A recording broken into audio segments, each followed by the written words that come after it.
a place for conversations. SDAQ&A. You're safe to speak your truth. Common ground, shared beliefs with lots of room for disagreement. Tell us all what you believe and let us see if we can challenge you.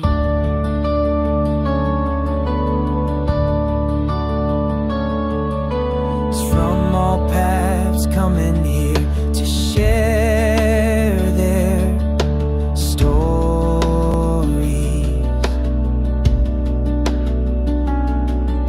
Some have left this global church, some remain and defend her. Where are you on the path? Does Ellen still appeal to you? SDAQ&A, you are welcome here. SDAQ&A, you are welcome here.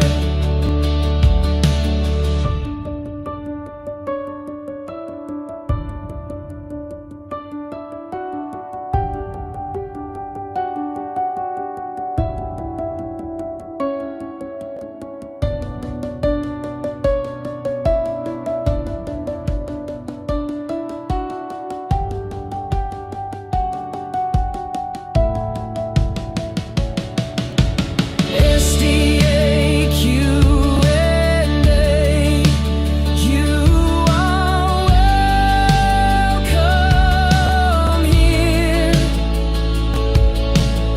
SDAQ&A, you are welcome here. Oh, SDAQ&A, you are welcome here. SDAQ&A, you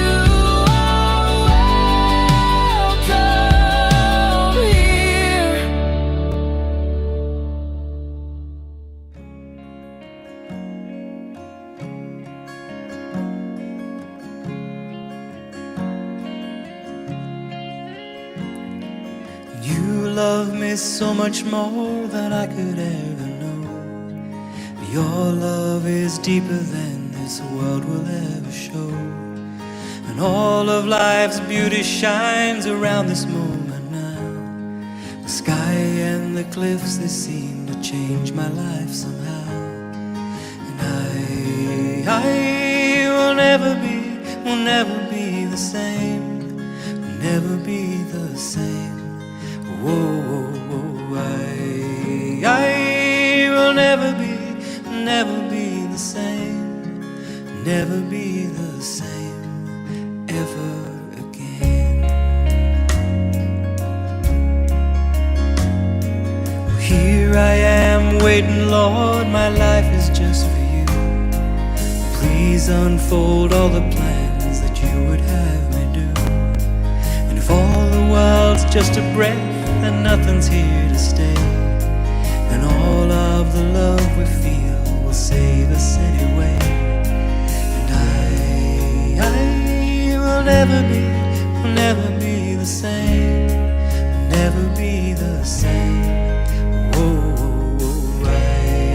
I will never be the same, will never be the same ever again.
And God's will is simple.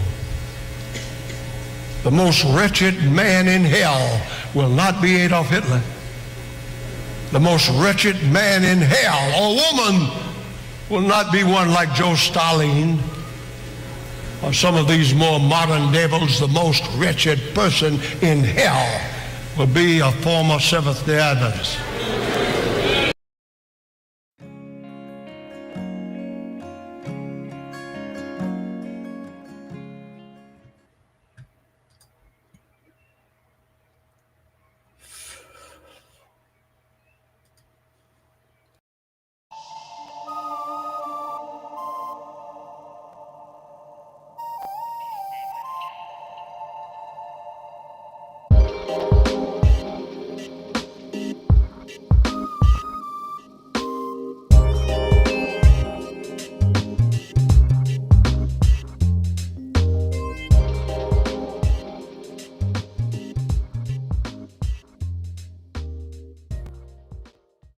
Hello and welcome to another SDAQ&A, Season 16, Episode 2.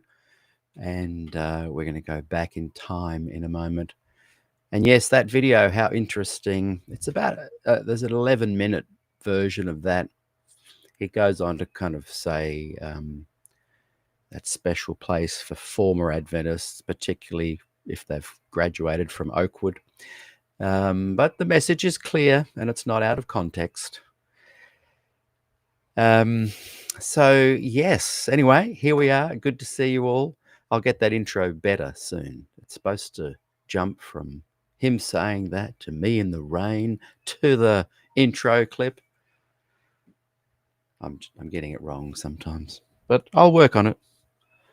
I aim to please. I hope you've all had a great weekend and a week so far. Today we delve back in time to a fascinating interview I had with Harry Allen. And this, as you know, we are uploading Season 2, the seminal Glacier View Dr. Des Ford series onto YouTube. They're pretty much gone from Facebook, unfortunately, but I think that it's such an important season that I really am wanting to put them all up for the general public to see. I went swimming yesterday with my daughters and I've got water in my ear. Can't hear myself properly if I'm seeming a little distracted and disoriented. So I will enjoy not talking today and just listening. And I'll begin playing the episode. I hope you enjoy. Sit back and relax. Those listening to the podcast, we're going back in time now. And 5 years, as I mentioned. And see if you think things have changed. Share with your thoughts. But I do remember really enjoying this conversation. And Harry Allen is very well known as the PR guy behind Public Enemy No.1, that very, very famous hip-hop band. And he's a Seventh Adventist, and he's a big Des Ford fan. So, I think you will really enjoy this conversation. I'm a little bit starstruck because I knew who he was. And when Gillian said, I've got someone who I think you should talk to, Harry Allen, I didn't click that it was the Harry Allen until I think he and I were just chatting pre-show. With the starting point, I couldn't find the actual proper start. So I think it's around the official start, but we were just having a great conversation for about half an hour before the show and about an hour afterwards, and it's all recorded. But today I'm just playing the interview, the main part of the program. So anyway, here we go. Enjoy. Season 2, Episode 32, replay from the Des Ford Glacier View series. Episode number 32, this was. Worse than better. So I kind of am exploring questions that I wasn't allowed to ask. And ironically, I can now ask. When you say allowed by whom?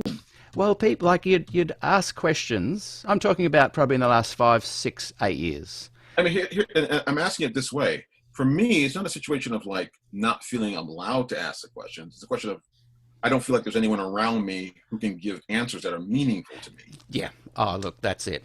Like the people around me don't seem like they're either thinking about these things or interested in it. If I had people around me who I felt could give me answers, I would ask them. Yeah. Well, that's 100%. I felt like I had no people I could even ask the questions, apart from band members. And you know this with music.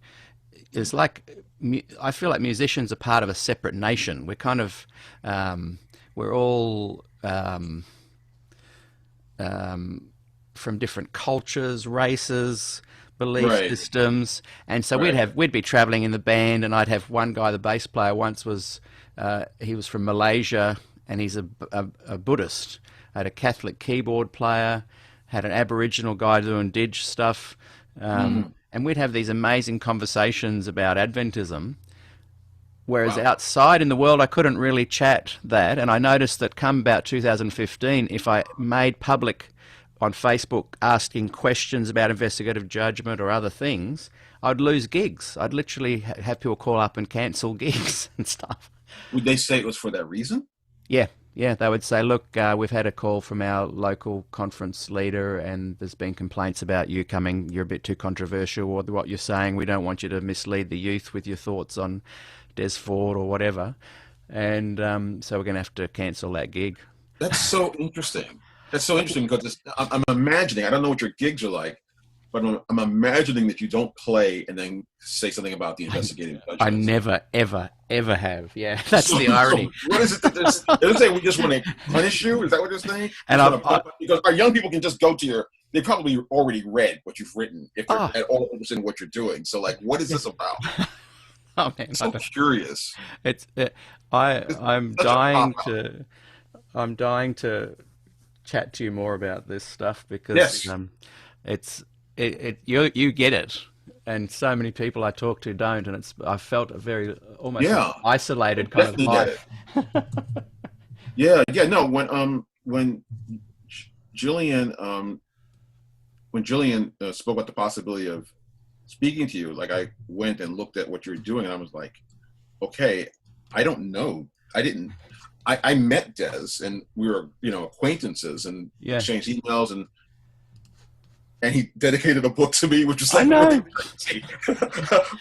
but I didn't go through Glacier View. I wasn't there. I was 14 when Glacier View happened. Yeah. Well, you and I are only a couple of years apart. Yeah, we're only a couple of years apart. I take it. So that means your experience of it as well was just probably mostly indirect. I'm guessing. Yeah, very young, and like I would have been 18 maybe. And living in Kurrambong, but at the exact same time, the Lindy Chamberlain thing happened with Azaria, the dingo and the baby being taken. Yes, right. So when I go to Avondale College in '81, as well, and that was a big story. Yeah. And then also with Des, a lot of the pastors in your country left. Oh yeah, 200 people left in an area that's quite small. So you might have seen a lot of that kind of tumult. I saw that happening as you. Yeah.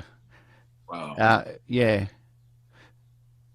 Let's unpack some of this live, I reckon. This is important stuff. I'm ready when you are. I'm going to hit that button. Hang on.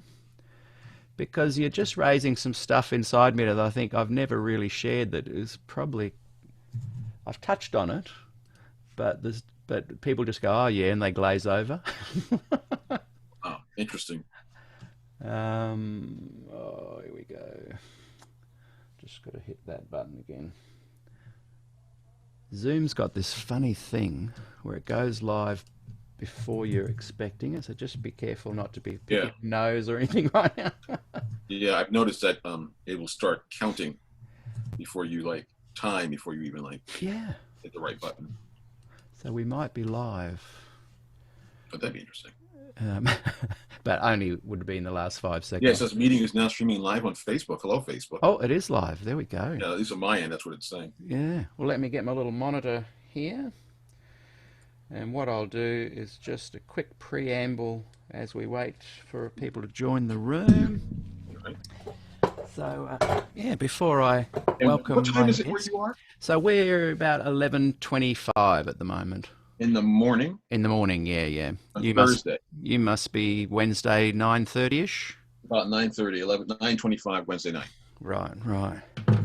So what I do is just a little bit of a preamble, just as I wait for people to come in. So I'll just Okay. ignore you And for what would you like me to do? I mean, how would you you like me just to? have to just sit there for a second, and Okay. Sure. um, I, my wife watches these, and she says you should put people into the waiting room and then do your preamble and then bring them in so they don't have to just sit there nodding. Oh, this is fine. That way I can hear what you're doing and get a sense of it. Yeah, oh, that's good. So for those that are just coming into the room now, we'll wait till we've got about 20 people.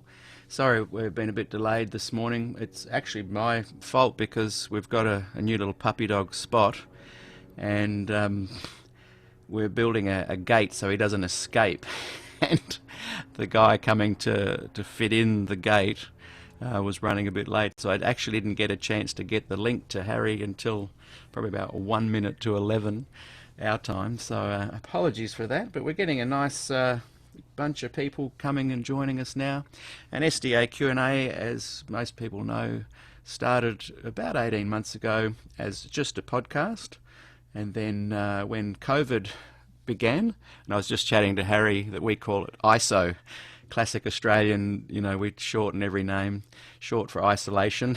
And during that time, I began doing interviews on Facebook, and I thought let's start doing some of the SDA Q&A stuff from our group, and it's just been really exciting to see it grow from 150 members to about nearly 1,200 members in just 6-7 weeks.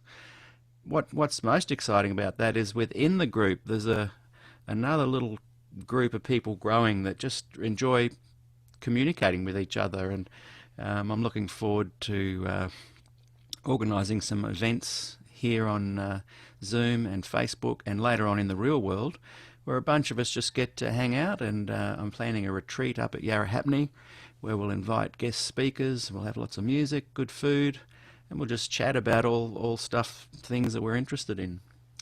So yeah, we've got a good number in the room now, so I'll just pause for a little edit point later and we'll begin. Hello and welcome to SDA Q&A. I'm Peter Dixon, your host for today, and I'm very excited to welcome and introduce our guest today, Harry Allen. Great to have you here, Harry. Thanks, Peter. My pleasure. We were just chatting off, before we came live, and I thought, man, you and I have got to sit down and just have a long conversation on lots of topics. Oh, that's great. And we were talking about just touching on a little bit how you got to know Gillian and Des, and it's just as a bit of a backstory for people who are watching.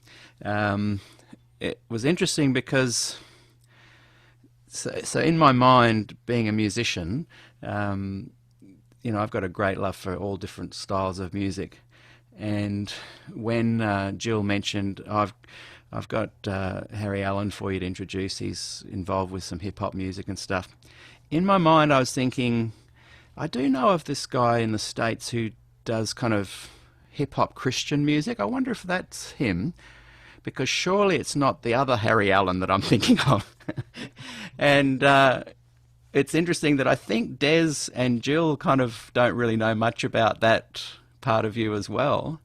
Yeah. But so I thought for the edification of and education and informative nature of the podcast, I'd just talk a little bit about how I became aware of you and why it's really exciting to kind of talk to you today on two kind of levels. One, the Adventist connection to Glacier View, which we'll talk about later, and one about your influence on the music scene. And you and I. So I'll stop talking soon, but this is just a little bit of info to sort of that I just thought was interesting. So you and I were kind of born around the same time, early 60s. I think we're a couple of years apart.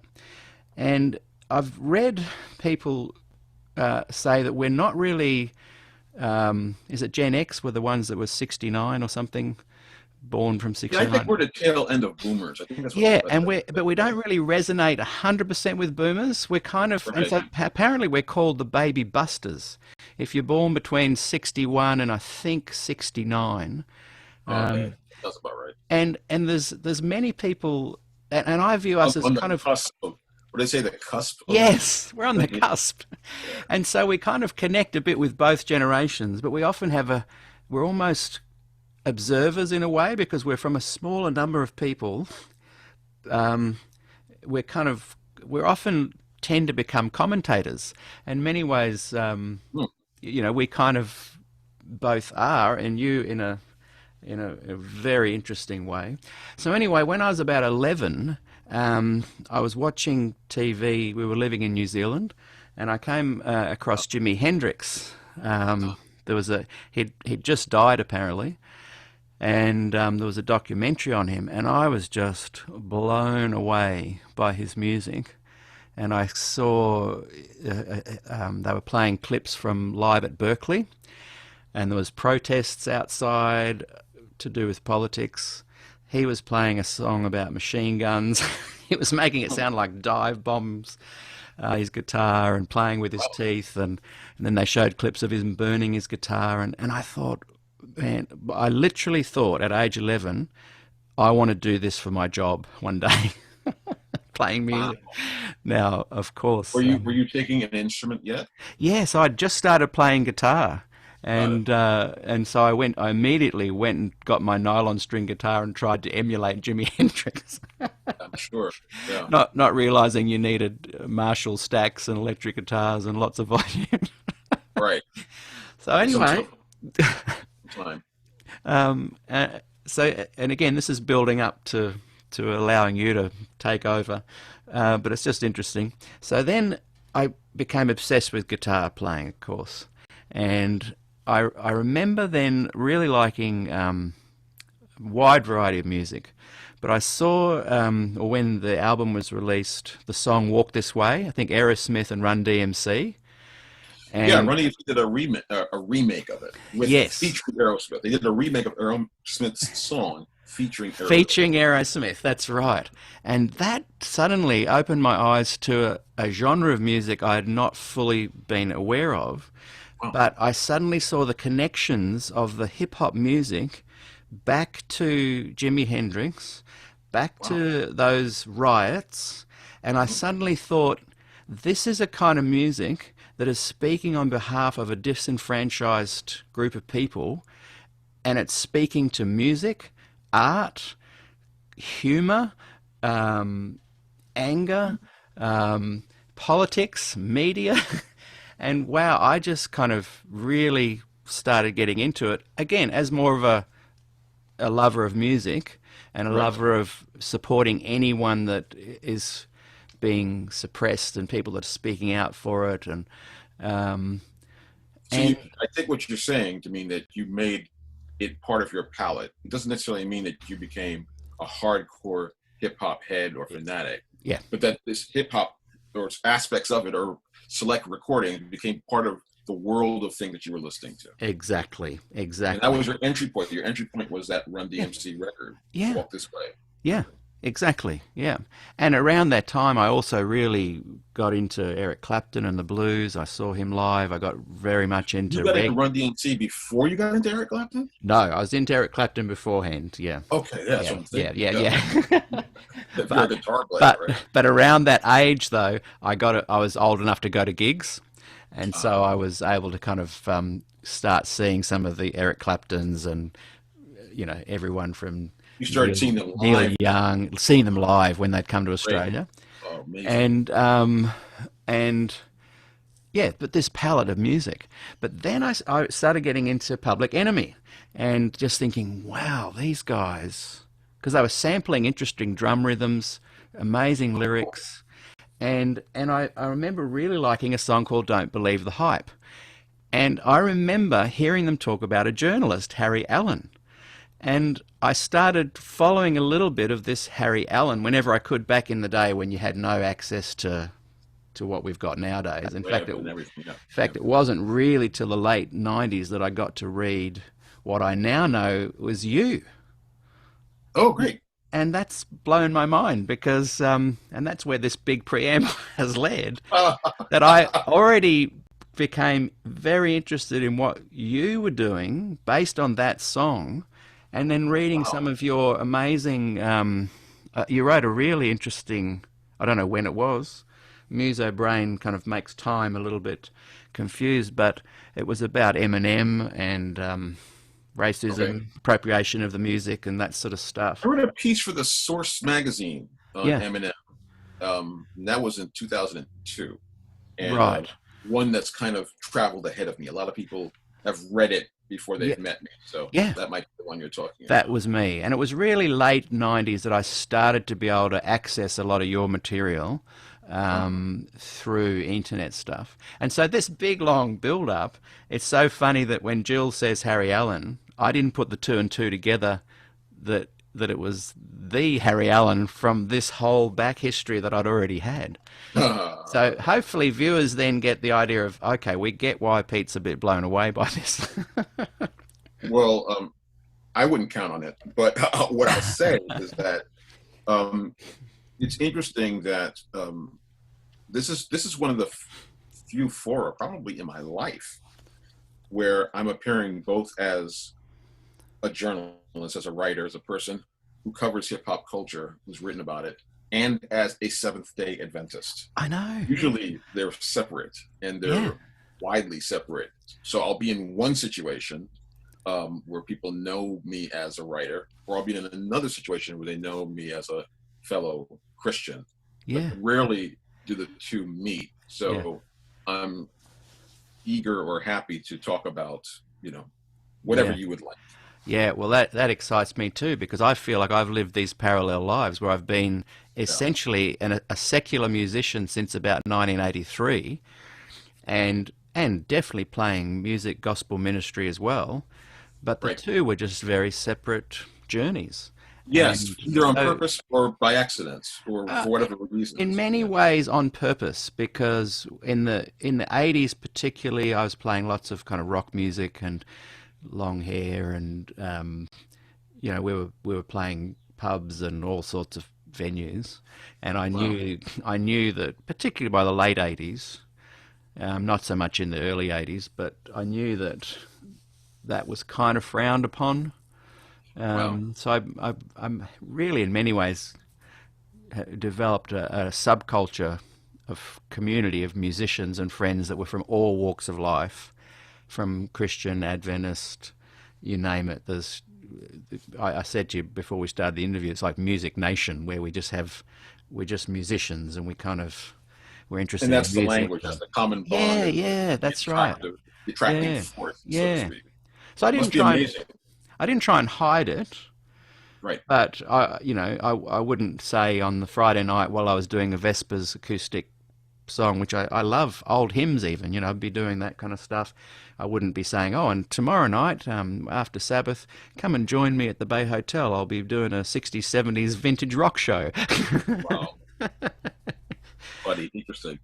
I So, think, speaking for myself, I think I've gone through various stages in terms of how I've talked about my faith or in what ways, I know it's really varied over time, I guess I'd say. yeah, yeah, there's no real defining line, is there, where you've gone, this is this, and this is over here. They do Well, sometimes I think blend. it, I think it's changed and moved depending on circumstance, how I see what I'm doing, and what I see, and by that I mean, so for example, these days, and it's been this way probably for a few years now. Whenever I can't do something on Sabbath, um, I don't just say to the person if I'm by email, I'm not available that day. I'll say I practice Seventh Day Adventism and Right. keep Sabbath as a day of worship. And this is almost boilerplate that they Yeah. put in there. And usually no one comments. They just like Yeah. go on and do what Yeah. they do. They don't say, oh, that's weird. Or they don't say, oh, that's beautiful. They don't say anything about it. I think a No. lot of people are probably embarrassed that I brought this up. So they start seeming personal, but Yeah. it usually it's usually an adequate excuse for not doing it. And I don't know how many people might be affected by it. or at least hearing about it and thinking, well, that's something I heard about. So the next time someone says Sabbath, they might say, I met someone once who told me about Sabbath. Yeah, And yeah. I know that at least one colleague, and this is fascinating, he's a Muslim. He's a Muslim by practice, but he says he now keeps Sabbath because of what I said to him once about Wow. taking Sabbath off. And he says this is now part of his practice. Yeah. Which I just think is amazing. Yeah. So I guess what I'm saying, Peter, is that how I talk about my faith, or even what my objectives are of doing so in a given moment, I think have definitely developed. And I'm not saying they're ideal or what God wants. I'm not saying that. I'm just saying that I know that they've changed as I have.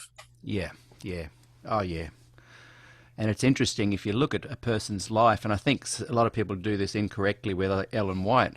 They don't view a life as it evolves and goes from point A to point B. Imagine if they dropped into, one day, one article, Harry Allen said this, and then formed an opinion of you through your whole life that must have been what you were like. It's important. And I got to interview George Knight the other day, and it was really fascinating because. Oh, is that up yet? It is up, yeah. Oh, I think it's the one before this one, and Looking forward to seeing that. he constantly brings back to context, and I think it's important.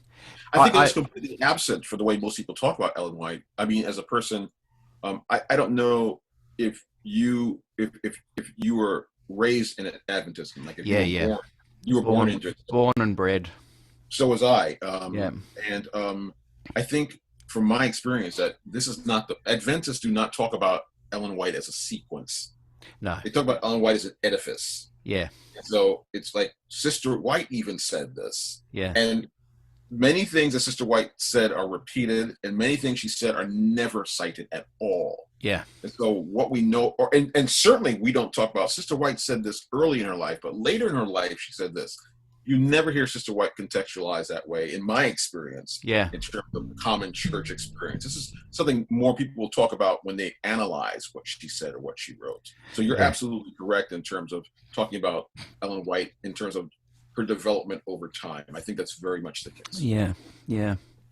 And I just want to highlight, not because I know that you won't. You're very you're humble, but I just want to highlight to people that are watching your contribution to the music scene, particularly your narration, commentary, journalism, insights around the Public Enemy and hip hop scene are monumental. Like, I just want people that are watching purely to know that, because in this life that you've led, where you're saying today's kind of a day where we talk about both things, I'm just keen for people to know that this is a massive kind of thing, that you've contributed to a very powerful form of music, and and we're not going to kind of go there very much, but I just wanted people to know that. I bet the day, very kind, and I bet the day that you, I don't know if you knew beforehand. I'll just quickly read the lyric. I played it to my daughter this morning. Because she said, "Who are you interviewing today, Daddy?" She's only 7. And she said, "I'm interviewing a guy called Harry Allen. And he's even mentioned, if we ask Google, Google, play this song, you'll hear his name." And so we played the song, and I wrote down the lyric because I thought I'd share it today. And I'd love you to expand on, did you know that it was going to come out, or did you just suddenly hear the song? But I'll read it first. Okay. And I guess this would be Chuck D singing on this. Chuck D, he speaks first, and then Flavor follows. Oh, okay. So so Flavor's saying the actual line that comes. So I'm going to my media assassin, Harry Allen. I got to ask him. That's Chuck. And then Flavor says, "Yo, Harry, you're a writer. Are we that tight?" Yeah. You hear my voice, actually. My voice says, "Don't believe the hype." That's your voice that comes in on there. It's filtered a bit, but it's me. That's amazing. And so that starts to answer your question. I did know this was going to happen, but I didn't know it would become like a hip-hop kind of catchphrase. I didn't expect any of that. I didn't expect it. In fact, the night I recorded it and I came home and told my mother, she said, "Did you get paid for it?" She didn't understand. This is an honorific. Actually, it's like a thing of honor to be asked to do that on another artist's record. And I've been on a lot of artists' records since then. You probably sampled a lot too. Well, I guess a certain amount. I'm not sure, but I know it all goes back to this. And as I often say to Chuck, you were doing God's work by putting me on that record. And people who know me know I don't say that lightly. I don't use God's name casually. No. I really mean it, because I've gotten more opportunities, met more people. So many people have heard of me before I meet them. Who wouldn't have, because my name is on this 1987 record that's become a classic of hip hop culture. You know, and I know, speaking for myself, that so much of my work has to do with like people knowing who you are. They know who you are, they'll often deal with you more surely or quickly than if they don't. And that record has done a lot of the advanced work for me. It opened doors for you. Open doors for me is a great way of putting it, Peter. And I say that it was God. That was God's doing. I don't know how else I ended up there. I mean, I know the guys. These are my guys. You know, I know. These are my friends. But it was just a great thing to happen. And to this day on Twitter, I have people all the time going, you know, "Yo, Harry, you're a writer. Are we that tight?" And I tweet back to them, D period, B period, T period, H period. It's just those four, that acronym. People love it. And sometimes people say, "Harry, you get sick of it?" I'm like, never. Never get sick of it. I mean, it's been a long 35 years nearly now. That record came out nearly 35 years at this point. Like that. Amazing. People still respond to it as you responded to it. It's just like really, and maybe now your daughter. I know, and now she's heard it. She's dancing around the room. Yeah, exactly. She calls all music that makes you dance fashion music. Oh, I love it. I love it. That sounds like the kind of title only a 7-year-old will come up with. I love it. Fashion music. That's great. I may start to use that. Was it from It Takes a Nation of Millions to Hold Us Back? Yes, that track was on It Takes a Nation of Millions, which was PE's second album. The first was called Yo Bummers to Show. That's right. And that came out in 1987. Don't Believe the Hype came out in I think it was 1988 actually. But I'm not positive about the single, because the album came out first and the single was released before it. But it was on the 1988 album. I said 87 before, I may be incorrect. 88, yeah. Now, I was into the Beastie Boys around the same time as well. Right. And so it's funny that so you listen to lyrics, often he opened for the Beastie Boys back then. And Chuck gives the Beastie Boys a lot of credit for introducing Public Enemy to the audience, to the hip hop, and also, I guess you might say, the so-called mainstream audience. Beastie Boys had PE on tour a lot of to a great extent for a good number of opening dates. So, because I find that I often listen to the lead guitar solos of music, and then I'll listen to beats and rhythms and chord changes. But with hip hop and that kind of music, you find yourself propelled into the lyrics, and and so that's the irony of hearing that lyric where they mention your name, that I then kind of started exploring your work when I could as it became available. Oh, cool. And then ironically, 35 years later, here we are on SDAQ&A. By Desmond Ford, of all people. Yes, I know. So can we dig a little bit into how you got to know Des and Jill, and then explore a little bit of some of your Adventist roots, because I find it fascinating that an Adventist gets involved with hip hop. Like, I love it. I love it, because there are a lot of us here. Yeah. So tell us a little bit about your meeting Jill and Des, and then backtrack a little bit into your early years of being an Adventist, and what kind of formed the narrative of your desire to follow hip hop and writing, and unpack a little bit of that for us. Well, I have to go into the the my emails to see what the precise year was. I think it was 2008. Was it 2007? There's a university called Macquarie, right? Oh yeah. And I was invited there with one of my mentors, Dr. Raymond Winbush, for a discussion on racism. And racism, I don't know if it was particularly about this issue, but it seems that in Australia, whenever the subject of racism is discussed, it's either related to or oriented around the issue of Aboriginal, or as I say, original Australians, and how they are treated and or mistreated. But I also realized that where we were going to be on this trip, in this stay, that I would be in the area where Desmond Ford lived. And so I reached out to his daughter and asked if it might be possible for me to be put in contact with him, because I'd like to interview him while I was there in Australia. And she kind of fielded this request and then put me in contact with Jillian. And then when I was there, I was able to meet him and her first, and then him at their home. So I guess what that means is that I met Des Ford exactly once, which is wild when I think about it, because he had been such a part of, I guess you might say, my thinking.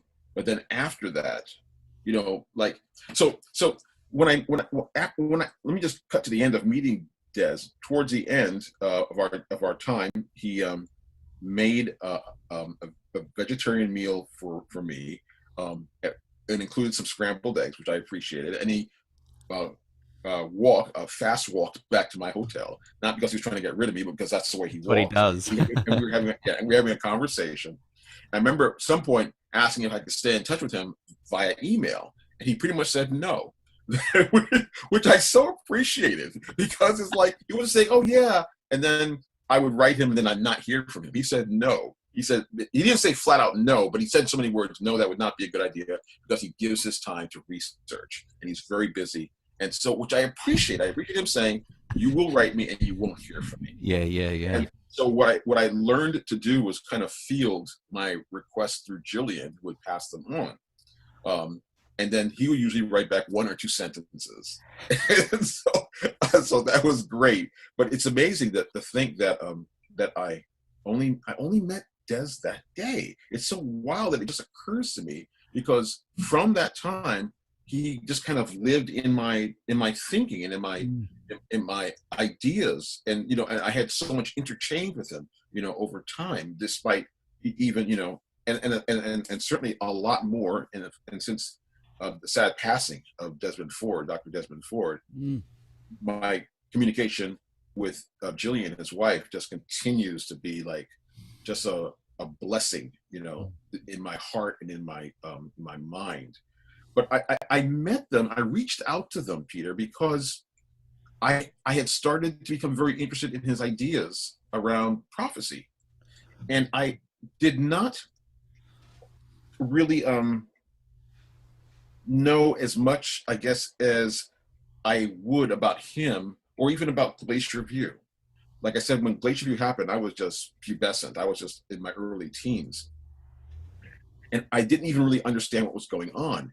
And I remember having this conversation with my dad, because I saw a picture, I think it was in Newsweek magazine, a picture of Des, and it might have been Time, I'm not sure, but it was a picture of him, and they were talking about this eruption that had happened in the Seventh-day Adventist Church. And of course, if there was one thing I even knew then, it was really weird and rare for Seventh-day Adventists to get covered in a national news weekly.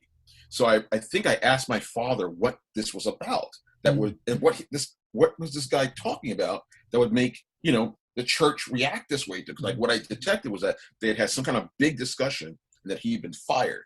So, and my dad, what I remember is my dad trying to explain, not the theology, but basically what I took away was that they had tried to convince him, but he wouldn't agree, and they had to let him go. That was pretty much what it came down to. Yeah.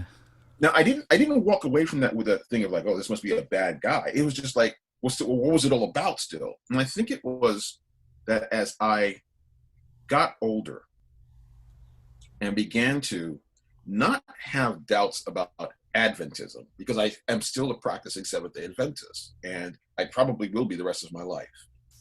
But as I often say to people, I have the ability to hold opposing ideas in my mind at the same time. And I think it was that I started, and I'd have to think really why this happened. I was starting to have questions and doubts about the theology of the remnant church. This idea that you hear all your life that Adventists are the remnant church. And part of the proof of that is that we have the spirit of prophecy, and that the Bible predicts this. So in a certain sense, that Adventism is kind of written into the Bible or coded into it. And this was kind of like a grounding idea that you accept. It's connected to your notions of prophecy, which, as we know, is Adventism's main shtick. It's coded to our notions of Ellen White, who we know is the prophet of God. But I was having doubts about this idea, and then started to think about it, read, study, and write. And I think questioning that particular doctrine made me start to seriously think about what I had been taught and told. And I think over time, this kind of led me to seeing the work of and reading more about Dr. Desmond Ford, and then Glacier View, and then wanting to meet Des and everything that followed. What kind of year time frame were you starting to ask your dad those questions? I guess that magazine article was about 84, I think. Yeah, about 1984, I think that was. So Glacier View was 1980. Yeah, so, and that so article came out then. Yeah. Wow. I don't think it came out 4 years later. I had the impression that this was contemporaneous with Glacier View. Yeah, that article came out, I think, around 84, and I think it was talking about Des Ford, was saying Adventism at the crossroads, and there was Des Ford, Davenport, plagiarism, all in the one article. Really? Are we talking about the same piece? I think so. It's a Time magazine or Newsweek's around 83, 84. Because there was another piece called The Church of Liberal Borrowings, and that piece was about Walter Ray and the White Lie. Yeah, okay. That was another Adventist piece. I can't really say the date. I think we'd have to, it seems 84 seems too late for something that happened in 80. Yeah. Like this was contemporaneous with Glacier View. Yeah, I'm not sure, but I guess I would say I was maybe 14 or so. In 1980, I would have been 14. Yeah. So it was probably around that time period. So the early 80s, you're coming across this stuff that's making you question a little bit, not your faith in God, but you're kind of going, has what I been taught actually happened? No. It didn't have any impact on my thinking or my faith. And I appreciate you asking about this so I can clarify. It was just something that registered. Right. So one of the things I've learned recently that's come home to me is that when we witness to people, our job is not to convert them. Our job is just to tell what we believe by faith. And many times if you do that, the person that you're speaking to will just say, no thanks, not interested. And sometimes that's all you're supposed to do. All you're supposed to do is just leave a dent, a small dent.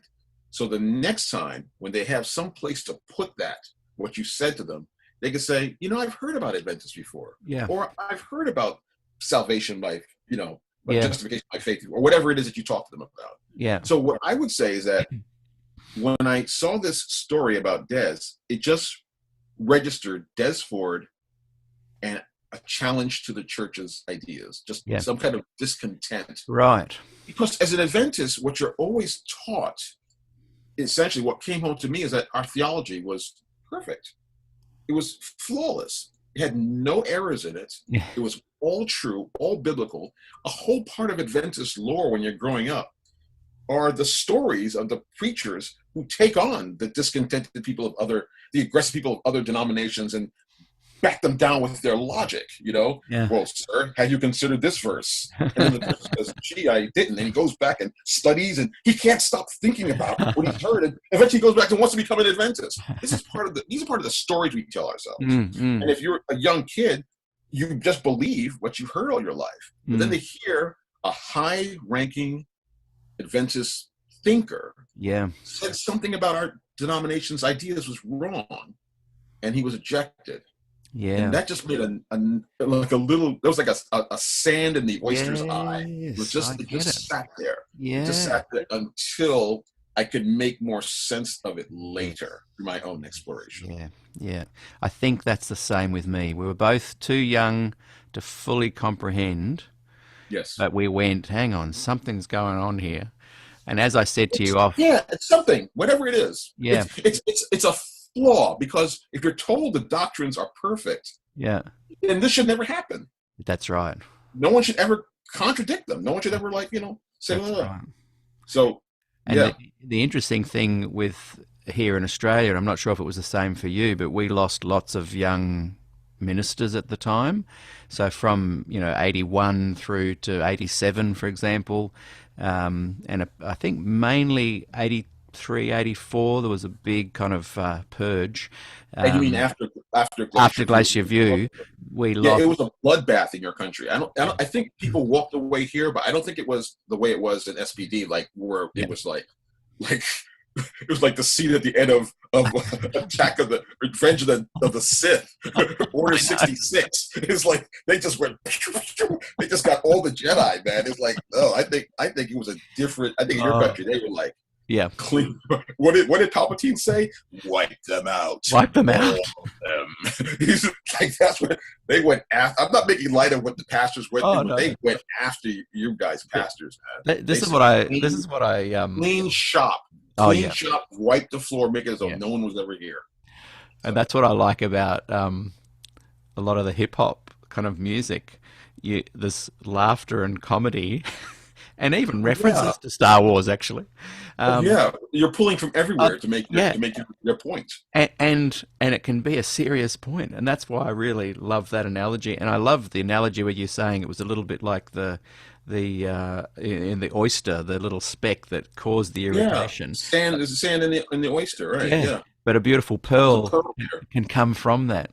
And I guess for me, when that time period happened, my generation, and I think in America there was the same number of ministers that left. I think about 200. Here we had about 180. And you think about the It ramifications. may have been the same, but we have a bigger country. That's what I mean, yeah. So that probably was a smaller proportion of them. Exactly. Yeah. I really don't know what the numbers were at all. When you have, like, I think at the time, I don't know how many Adventists were in Australia at the time, but the impact of 180 on a small group is way different to 200 people Absolutely. in a big group. Absolutely. So yeah, the per capita, we were just hugely damaged. And I really think Australia really needed a Truth and Reconciliation Committee, Yeah. or some kind of like post-traumatic stress Oh yeah.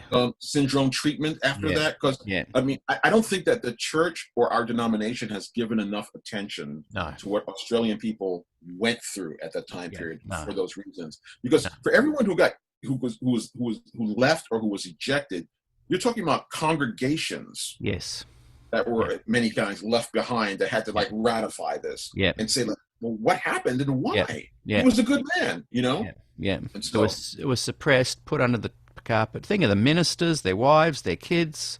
A massive group of people were hurt and just cast aside, and there was no follow up, there was no counselling, there was no, hey, let's help you through this adjustment. No explanation. Yeah. And so my next generation above me, the boomers that would have been influencing and mentoring, were gone. We literally had to kind of stumble around and find our own path. And that's why Wow. your and my generation kind of were going, what happened? And we kind of observed this stuff. And fortunately, later on, we began to look back at it. I think though with Australians it's more intense. It I is, think, yeah. I have a feeling that there are probably more Australian people per generation who remember Des, who knew of the controversy at least. I think in this yeah. country, to a great extent, it's a disappeared kind of issue. Yeah. I don't think that there are a lot of people my age who are wondering about Right. Glacier View. Right. What happened there? I think Yeah. it's part of. It's not even part of ancient history. Yeah. In many ways, probably 6 to 8 years ago, I would say Adventist young people here were the same. But but a bunch of people my age were like, hang on, we don't want to let this go. And with the advent of social media, we were able to kind of do some, not promotion, but just talk about it. And about 6 years ago, maybe, a couple of years before, maybe 4 years before Des passed, we organised him to come to Kurumbong and do a talk. And he'd been to Kurumbong many times over the years. But this particular day, it kind of resonated because by now a lot of young people did know a bit about it. And there were over 350 people turned up. And I remember there were young Adventist pastors it was a Uniting Church we hired. That's I don't think you have Uniting Church over there, but they're an amalgamation of Presbyterian and Methodist in the 60s. They joined together and called themselves the Uniting Church. And so this was a building that was rented. Is that what you're saying? Rented, yes, because we weren't allowed to speak in Adventist churches. Exactly. Yeah. And I'd been promised by the local high school. I knew the principal there very, very well. He said, "There's no way they're going to cancel it from the school. I've got this covered. Don't you worry about it." But literally a week before, I got a message from the conference president on my phone saying, "You will not have Des Ford on Adventist soil." Yeah. Was that the language? Did he say soil? His soil, yeah. Soil? Oh, that's precious. And apparently when they were trying to have a Des Ford memorial at Avondale College, last minute they got the same words, Des Ford not allowed on Adventist soil. So there's a big thing about this soil. And in a recent... So in other words, at this point, he's deceased. But we're not even going to have a memorial. We can't have a gathering where we discuss him. Yeah. We can't even discuss him. Yeah. So this is pornographic, basically. This is like a pornographic, really, approach to one's own history. Yeah. Ironic that I said to the conference president, bringing back to hip hop, I said, "But you run hip hop dance classes every Sunday night in the school hall, but you won't allow Des Ford to speak at the school." Even I would catch the irony of that. So we. What did he say, by the way? Nothing. Literally, there just went silence on the phone. Anyway, he's not going to be there. And but what was interesting is that these young Adventists were going into the crying room of the Uniting Church Hall there, where there's a speaker, like the baby room for if there's young babies crying, they have a room at the back of the church. They call it the mother's room. Mother's room, right? And they're in there, and I opened the door because I could hear, and there's like 5 or 6 young Adventist theology students watching from the.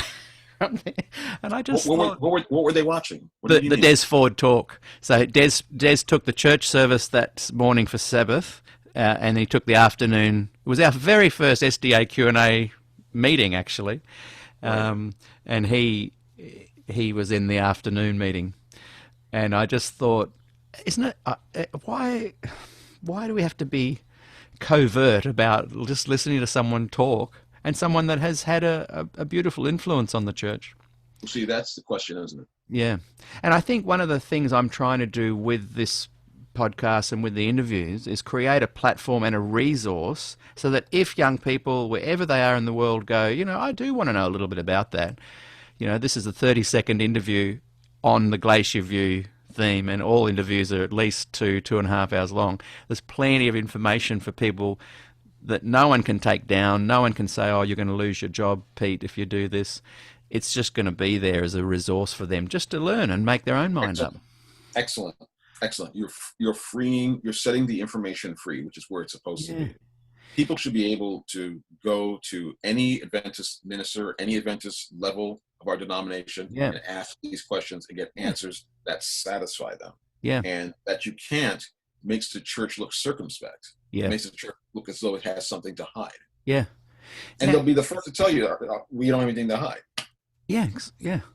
But then you say, Des can't be discussed in memoriam on this soil, which is just grand. It's just like, wow, you should get a button for that. At our local. I hope the person who said that is watching this. Oh, look, I hope he is. I doubt it, but I'll tag him.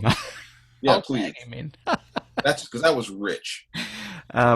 I've got it in writing too because he also sent an email to the principal, and the principal was very apologetic to me. He said, "Look, I really thought this wasn't going to be a problem. Right. Um, I'm just hiring the hall off them like anybody can, like the hip hop dance class person can." I'm loving that we can merge the two, the your experience with the hip hop phenomenon, culture, music, and everything with Adventism. It's just fascinating. So I want to now just cross back to the Public Enemy era. So that's around '85. But you went to college with Chuck D. Was it an Yeah, Adventist Edmond college? College. No, it was No. Adelphi University in Right. Garden City, Long Island. Chuck had been there already, and I was just entering. I Yeah. was in my freshman year when I met him there. So here's another kind of irony or paradox. You're dealing with a very like you kind of took on the term media assassin, and Yes. I love that because again it has that Public Enemy they were attacking the media in the States for many of the biased presentations, and but they all had really cool names that were kind of like from the cartoon comic era. And so Media Assassin, when taken that name from, and tell me if I'm wrong, but from that perspective, is awesome because it's funny, it's erudite, it's saying that you're an assassin that's going to attack the media with great precision, but it's also like I'm choosing a cool name as well. I love that blend. But in all that, You said it, I think you said it perfectly. I think you said you actually used some of the phraseology that I've used myself oh to explain. really? Yeah. I Precision is a word that I use to talk about it. yeah, A cool name is very important in hip hop. It's very important that you have, yeah, J. Rue the Damager. And it's not spelled Damager. It's yeah, Damaja. yeah. J. Rue the Damager. That's like you got to have Flavor Flav. I mean, hip I hop know. is cool monikers, cool names are important.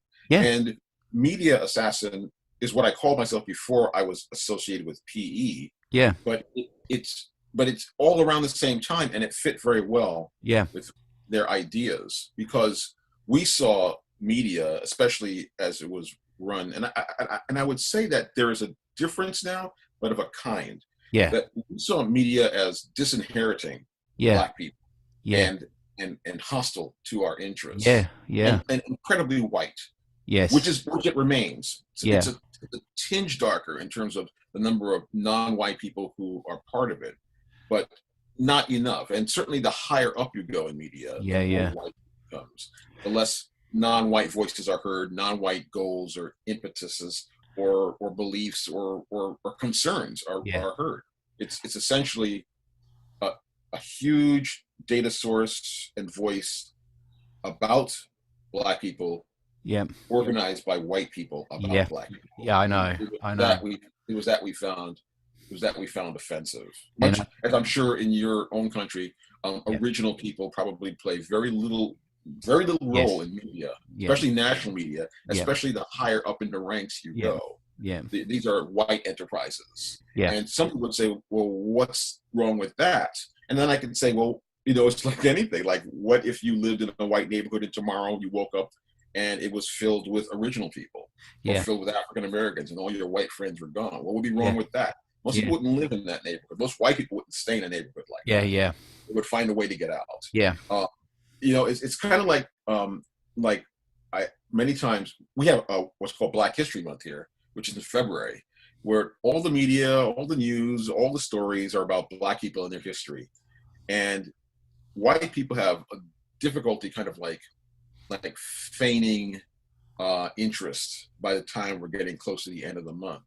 But then I say, like, imagine if Black History Month were every day of the year, where you could yeah, never escape it. yeah, I said that's how it feels for Black people. yeah, That's yeah, how that's what normalcy feels like yeah, for Black people. yeah, It's yeah, like a White History Month you can't escape. yes, And so I think there's a word that's being pushed around called equity. That the word equity, as it pertains to race, but the word I prefer is justice. And I think that what we are calling for, what we've always wanted, was justice, and that's kind of like the approach. that when you say media assassin, I'm talking about media justice, basically, and the assassin is just a way of talking about equalizing Yeah. the situation. Yeah. And look, how fascinating that the current climate in America right now and globally is as hot as it was in the 80s and 60s as far as activism goes, and this very topic that you're talking about. Well, I think because it's being cooked by a pandemic also right now. I Yes, think the yeah. pandemic, it's like like that's it's like that's like that scene in A Few Good Men where Jack Nicholson's character says, uh, "Pardon me, Lieutenant." I think he says, "I'm a fair guy, but this heat is making me absolutely crazy." And I think that's what's It going on heightens right it. It brings it out. Yeah, that's now. very This true. pandemic is making people I absolutely th- crazy. I don't think that with the murder of George Floyd, I'm not sure that it would have sparked the outrage it did if everybody had multiple other things to do and were going to and from their jobs. I think the fact that everyone was home and isolating and doing all the things you do when the air is evil, yeah, that had a lot to do with this eruption that occurred, yeah, and for with good cause. I think that what's happening now is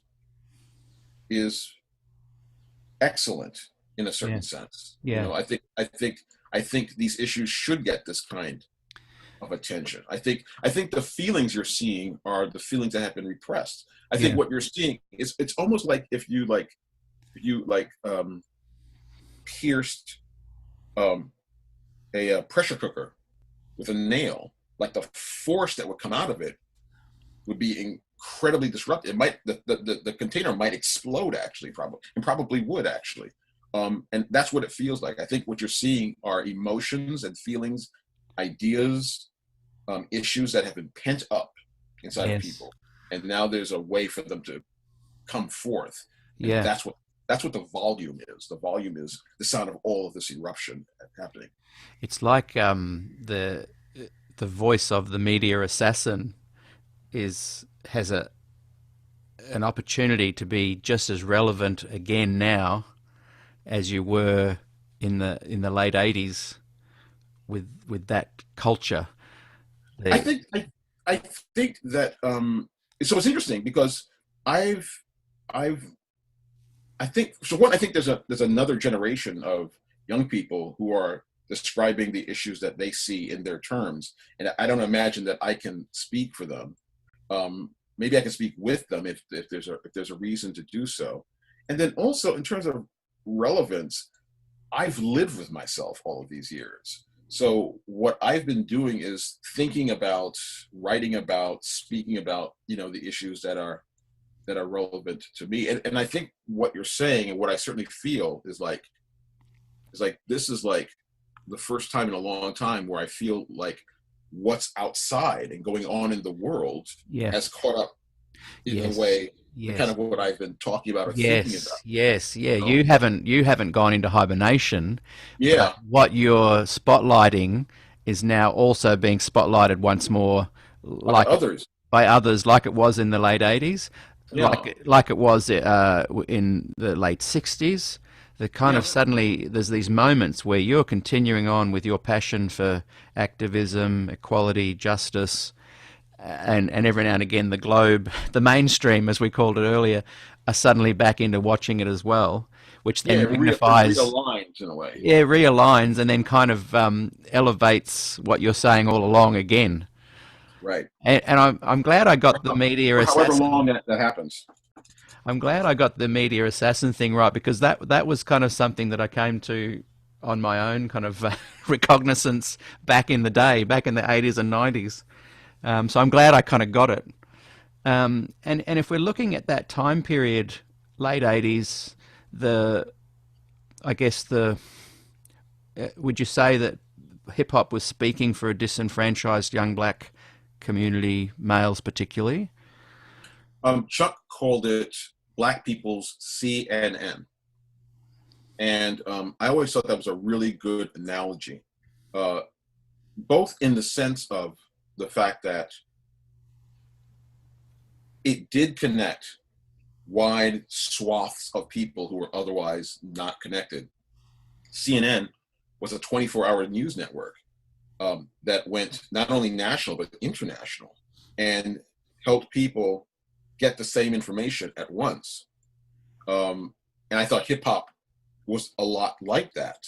That hip hop helped even the people who made it hear from other people who also made it in their parts of the world and in their parts of the United States. It connected people who were otherwise disconnected. But I also thought there was another way in which the analogy was appropriate, and that was when CNN was started, the conventional wisdom was that it would not last. They used to say that the CNN stood for the Chicken Noodle Network. And people, all the naysayers were more plenteous than those who saw it as a boon. Ted Turner was told, it's the CNN and the iPhone got the same advanced reviews from experts. So this is not going to last. There's no room for this. It's going to be a flop.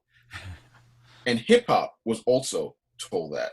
People, the conventional wisdom when hip hop started was that it was a fad and it would go away. It was a fad and it would go away. No one was saying back in 1979 when Rapper's Delight came out that this is going to one day be most young people's popular music. This is what most young people are going to mean when they turn on the radio. This is what when they say, I want to listen to the radio, they're going to mean Little Boozy. No one would have imagined that back then. And the idea was that hip hop was a Macarena. It was like, it was just basically a goofy record, Rapper's Delight. Cute, and that'll be over. Nada. That's not what happened. No. And so I think yes, I think it was a way to connect, absolutely, young Black males, especially, for us to talk about our lives, to be heard, to be seen. There wasn't certainly any place in mainstream society where people were saying, well, let's see what a Black guy thinks about this. Yeah. Like there just really wasn't any place that you typically did that. Yeah. That you typically went and you might, if there were a fire in a Black neighborhood, turn to some Black guy. Yeah. Because he lived there and say, what did you see? Yeah. But you weren't being sought out as an expert. Your views weren't taken seriously. And especially if you complained about racism, you're told that didn't sound plausible. Yeah. And so hip hop became the network. Hip hop became the internet. It was the internet of ideas before there was an internet or a World Wide Web for Black people. To maybe modify Chuck's analogy a little bit. Yeah. I've often thought if Des Ford and if the church hadn't been so successful in purging its supporters of him, if he'd had someone that was fighting for him, things would have been different. And I see that parallel with you and hip hop. You articulated their message as a journalist to a wide audience. Like I almost see you as a member of the band, where you were. So did Chuck. Yeah, and like you were taking the story and articulating it in a way. Now, with Adventism, when people tried to articulate the Des story, they were fired or kicked out or ostracized. So did you get pressure as well? Such an amazing point you're making. Because, I mean, think about it. I often say, this was radical. Yeah. Chuck D said, we have a hip hop crew and one of our members is a journalist. Yeah. It's like putting a journalist in the Beatles or a journalist in Led Zeppelin. Like, why would you even do that? You know? But Chuck was saying that we want someone who can speak to media as a media scientist, as a person who's working in the field, who can say that this is why this story is not balanced. Yeah. Or this is why your sources here are not good sources. It's like a public relations kind of job. Well, at one point, I actually did serve as director of enemy relations for Public Enemy. Yes, I've read about the enemy relations. Yes, but the idea of having of being a media assassin in the context of Public Enemy had more to do with media discontent.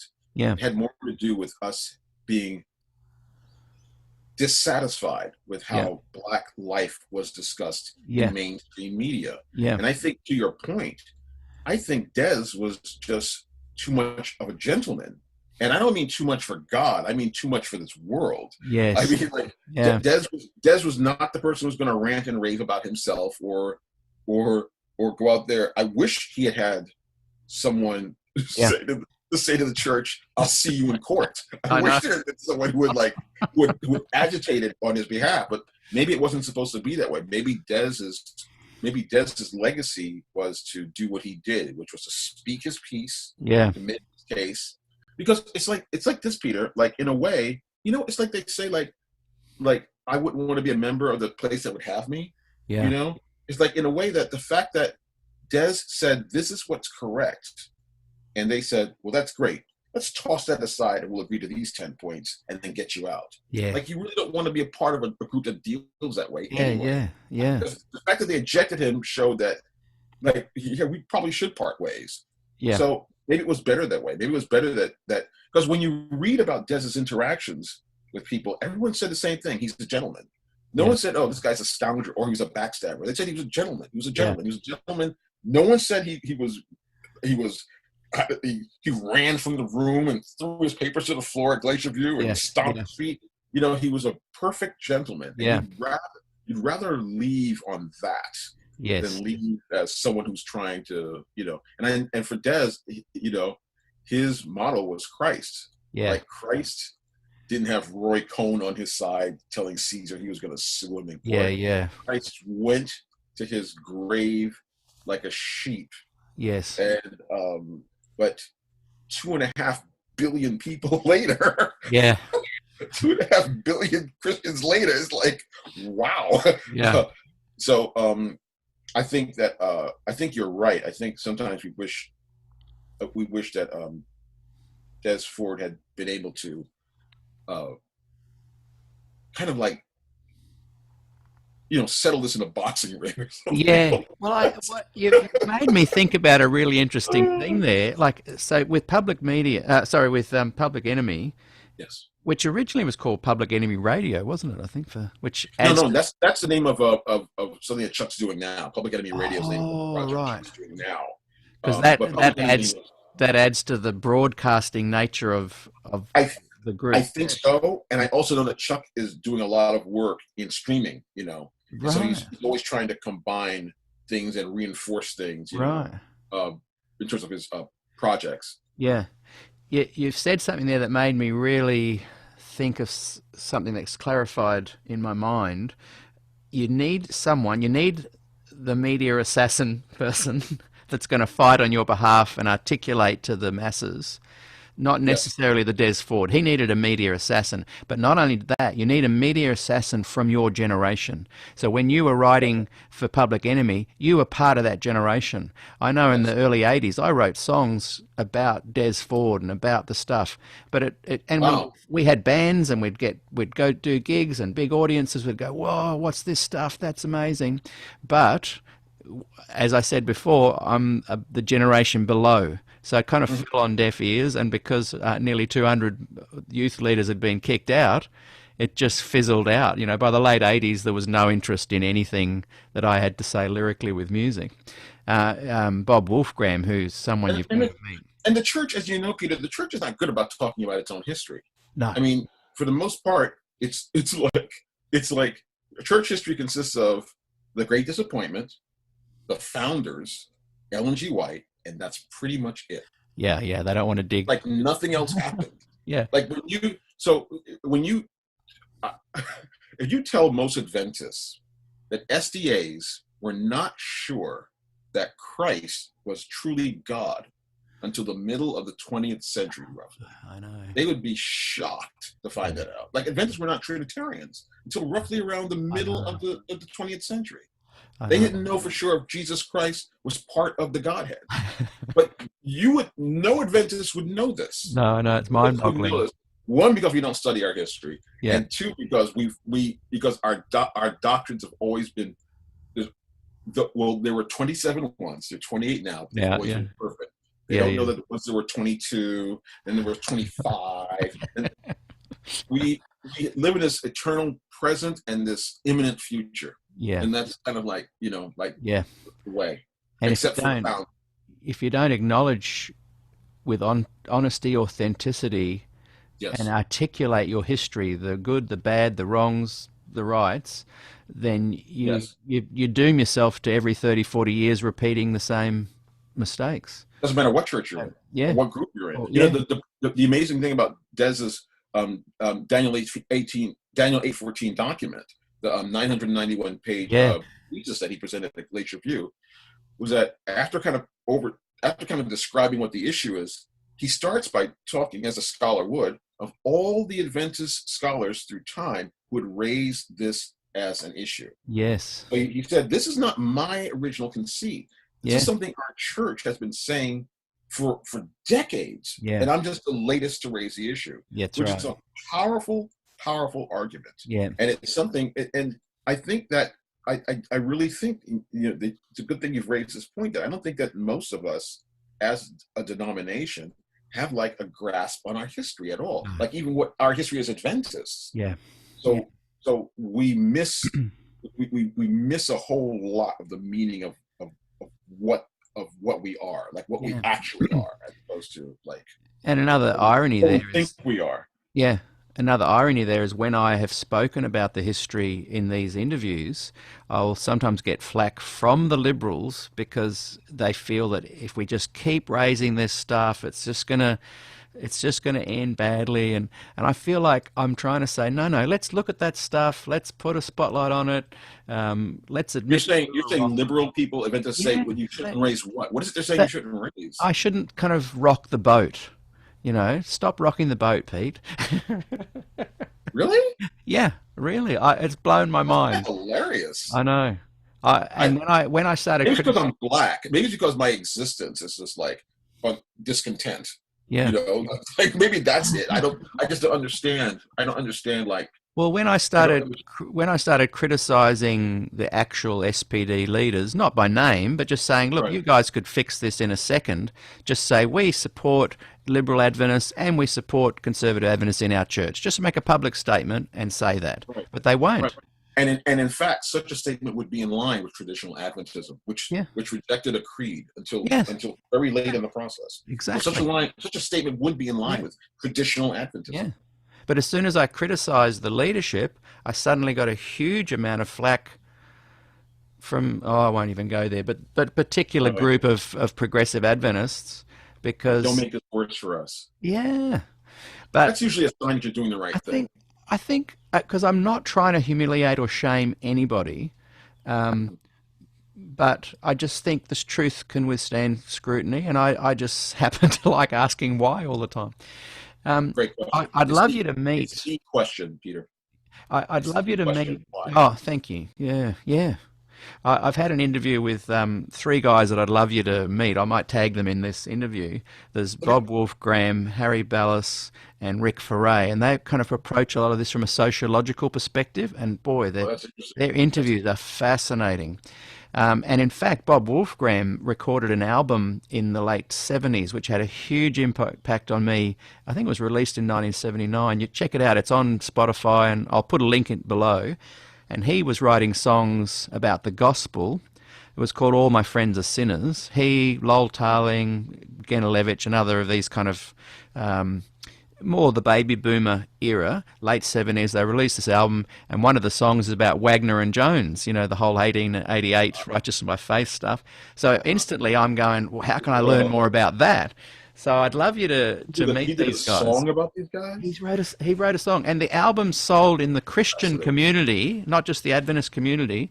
Like it charted. It was charting. I think possibly #1 in the late 70s in the broader Christian, Christian contemporary music It's charts. amazing. I'm just thinking how inside that is. I know, and he's It's writing. kind of inside, right? Oh, Wow.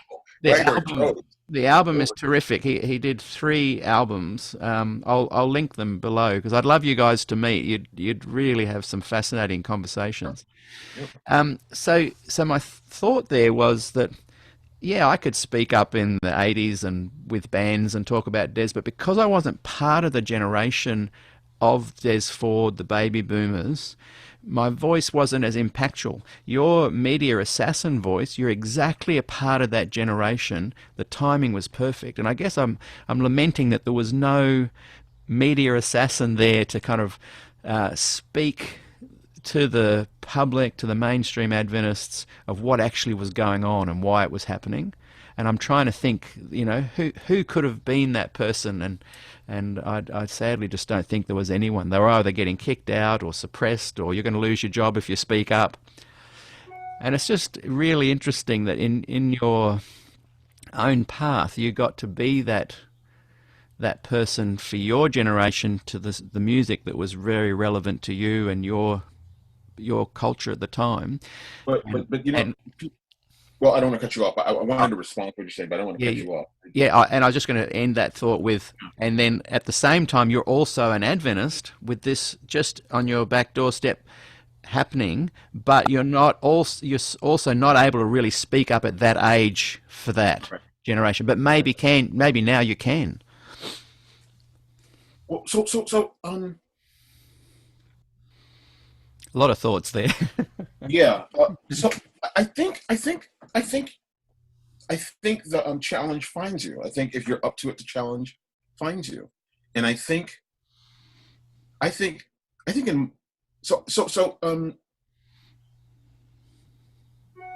probably the biggest, probably the single biggest influence on me when I think about it, in terms of the way I work. I'm going to talk about the way I work just really briefly. It is the story of Daniel 3. When on the plain of Dura, when Nebuchadnezzar builds a solid gold statue, he's basically giving God a middle finger. He's basically saying, "You think I'm going to last until these other kings come along? Forget about it. I'm lasting forever." And he threatens whoever doesn't bow down to this statue that they're going to be incinerated, basically, in one of the beautiful, monstrous clay ovens that the Babylonians were so expert at using and making. Because they're masters of ceramics. And Shadrach, Meshach, and Abednego don't bow. And they tell the king that they're not going to bow to the image, and that their God is able to protect them. And even if he doesn't, they're still not going to bow. And that story, I think in my life that those guys form like, I look up to them in that moment the way, like, at one time people in this country looked up to John F. Kennedy, like as like a model of like what a person should be. And I think that what I took from Adventism, what I took from it very early on, was this idea of speaking to the moment and not holding back. I think that was conveyed to me. I think my parents also impressed me with that, with their ability to speak out. And I think that I took that into hip hop. I think I took that into hip hop and into my writing, that I would be forthright about what I had to say about hip hop culture, about racism, about what I thought was right and wrong, etc. I think, though, that I don't think I was the right age when Glacier View was happening. Yeah, that's what I was meaning. And I think that Adventism also, unless you're in a certain position in it or have figured it out, I think it's almost like yelling down an empty hallway. Yes, exactly. I think you have to be at a certain level of it. Yeah. And I don't think I've ever been at that level. Yeah. I think so. Here's what I think. And the other thing is, I think there's another way you can get attention. You can get attention in Adventism, and that is if you're outside of it and start yelling about it, Yeah. or if you're an Adventist and start yelling to the outside world about Adventism's failures. But for that, you need someone who cares about Adventism, and Adventism is so insular and closed to itself. It's really hard. It's really hard to, I don't know, to like. It's so out of the mainstream, and it's something Yeah. more and more that I'm realizing. It's so odd and strange in so many ways.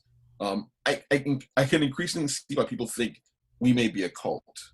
Yeah. It's only because, one, we talk about ourselves so much. We talk Yeah. about the Adventist way and what it's like to be Adventist. Mm. You know, I was on a Lauren Seibold had a discussion on race the other day. One of the participants talked about the fact that she was saying to her husband, what did she say again? She said, former Adventist. That was a term she used. And he said, former Adventist? What is that? She said, like, nobody ever says former Methodist, you know? And she realized that this was just like language that Adventists use. It's just Yeah. part of being Adventist, Yeah. but that separates us. Yeah. So I think, I don't know, when you said that about speaking essentially truth to power in Adventism, I just got this vision of like speaking and like everything hitting like a rubber wall. Yeah. Like, Yeah. it's almost like there's no, maybe I'm just not at the, maybe it's, Oh, I've just never been at the level where No. anything you do or say rather, has any impact. I agree. And I think that's where I'm coming from. The timing for you to be involved with hip hop, you were the part of that generation, that age group, that movement. You had a position in the hierarchy. You were speaking out articulately as a journalist on behalf of defending, fighting Yeah. for justice. And Yeah. and unless you have all those stars in alignment, it's like you said, it's just talking to a wall. You don't have the position, the power, or it's speaking for a generation that you're not even part of, and that gives you no power. And I'm a lifelong Adventist. Yeah. I've been to one general conference. That was in 1970. Wow. I've never been asked to represent any body of my whatever congregation I was in. I've never been asked to be a delegate to anywhere. So, Yeah. like, what I do is I have Sabbath school and I ask questions. Yeah. Yeah. I ask embarrassing questions about, like, you know, the things we're talking about, and that's Yeah. pretty much as far as it goes. And I guess I'm lamenting that there wasn't, and I'm not meaning you, but there wasn't a media assassin there in 1980. Right. to You like the speak up. idea. You Yeah. like the idea, Yes, and yes. I see what you're saying. And yes, it would have to be someone like Des, Yeah. but maybe with far higher and stronger survival instincts. And by Yes. survival instincts, I mean like the person who's gonna open up his tweed jacket and show he's got a bomb. I'm taking this whole thing down with me. If Des was just too much of a gentleman to Yeah. to Oh, do yes. that. You know? Totally. And I think, Des did not lead the denomination seeking to get revenge. yeah. And he wasn't.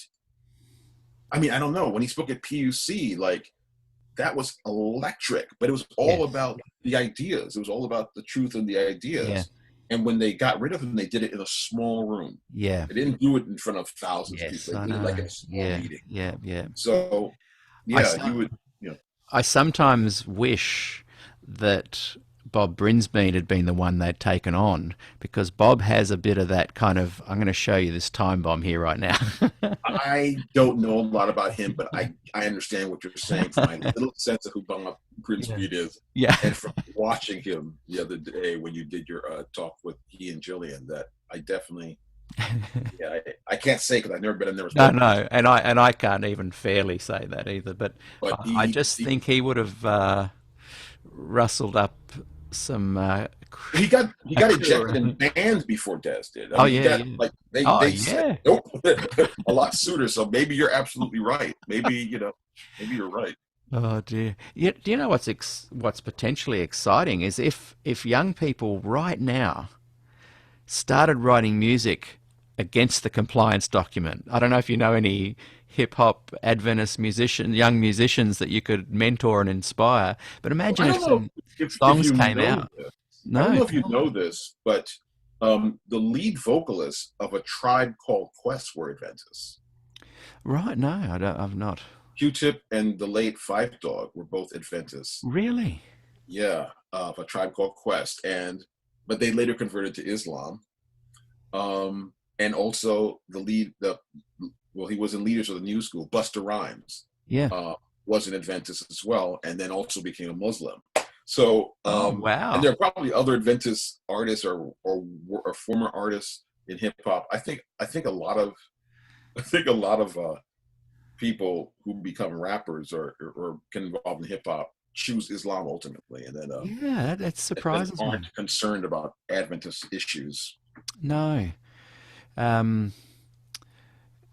yeah, I would be fascinated. It's this, Peter. Adventism. So there are more Adventists than there are Jews. Mm, Okay, there are mm, more Adventists in the world than there are Jews in the world. mm, The Jews clearly have a multi-millennial history, yes. and are just in more places of influence and Yeah. more outspoken Yeah. about all kinds of issues. Yeah. And Adventism is insular, and it's I wouldn't even say modest. I'd say it's timid. Yes. I would Yeah. say that, like, we imagine that we have, like, what we're doing is we're storing up grain for God's harvest. Yeah. But God said, "Be salt." I He know. said, "Be salt," which means have an effect in all kinds of Yeah. places and make everything different. Yeah. That's one thing. Salt will change your food. It'll change your fender. You Yeah. know what I'm saying? Yeah. Yeah. And we are not that. We're not. No. We're in places where we could be effective. We shrink away. We Yeah. shrink away. We're not in the mainstream of discussions. There's so many things that are going on in our church, like compliance, Yeah. like evolution, and versus creation. All of these things are going to, like, the whole debate around sex and gender. Yeah. It's all going to explode, I think. Yeah. And I can't say it's going to explode and divide the church. I mean, people talk about the church being divided by issues forever, but I think another watershed is coming. And I'm not saying, Yeah. because I happen to agree with the church's existing policy on sexuality and marriage and things like that. I agree with these things. But I think that I don't agree with their position on women in preaching, though, not at all. But I think that I don't think the church is communicating. I don't think it's communicating its beliefs or its ideas to people. I think it's making statements and then hoping everything will chill out. And I don't think that works in a world where I can get on my computer and talk to people in other countries like we're doing right now and say what we think without anyone, like, coming back at us. So that's I think, I love that word timid that you're using there. And I think one of my frustrations was trying to be an activist with music. It reaching to a certain audience, which was fun and good at the time, but didn't affect any kind of political change. Those guys wouldn't have even known we were doing that sort of stuff. They were more interested in getting rid of the leaders. And then along comes the 90s and the 2000s, and I spent my time going, okay, well, let's try and bring some change from within, because the leaders were telling me in my ear, not publicly, that, hey, good on you, you're doing the right thing, things are changing, it's going to change, things are changing. And as I'm going through those 2 decades, I'm going, things are changing, but Jan Paulson's booed at one of the so I heard. PCs, the women's ordinations, no vote comes in, the compliance documents voted in, the Autumn Council warns 6 unions. I'm thinking, I don't think things are actually changing. And so that, it didn't discourage me, but it did make me think they're too timid. And I don't know. I think it is going to change, though. Yeah. I think it's going to change on behalf of women. Yeah. And I think that happened definitely in my lifetime. I think because I think what's going to happen is you're going to get, what was it? what's that saying, that science advances one funeral at a time? Yeah. I think there's going to be a generation that are going to grow up for whom this is just not a question. Yeah. Like, a woman can get up and speak or preach or have authority. Yeah. I just think there's going to be a generation that's going to come aboard that, now that the question's been raised, Yeah. the answer is yes, Yeah. And I think also the same thing is going to happen around homosexuality. I think that or something similar is something that our current leadership does not value or prize is going to happen around that, because as well, you have a generation that doesn't even, this is not even an issue. It's not even a question. Yeah. It concerns me that coming up, though, and maybe it's a more of an Australian thing, there is a very strong conservative young people's movement. And I love these guys. Like I've interviewed them on my show. Yeah, and look, if the church leaders could say, we accept the One Project, we accept the GYC, we accept these guys all in our umbrella, but they don't. Like when I interviewed Jape, he was saying that they were put under tremendous pressure to not be an official part of the church, and so they had to end that official connection with the church as the One Project and go independent. If the church could just rally around and support the two groups, I've got no problem with it. But they seem to be putting tremendous pressure on the more liberal view that are accepting these virtues and values of equality, and they're uplifting the more conservative youth. And that's what worries me a little bit, and perhaps lessens my positivity of change. They probably think that they can save themselves this way. Yeah. They probably see this as as these are acts of purification, so to speak. Yes, yeah. But you can purify something so much that it becomes sterile. Yes. Or where it becomes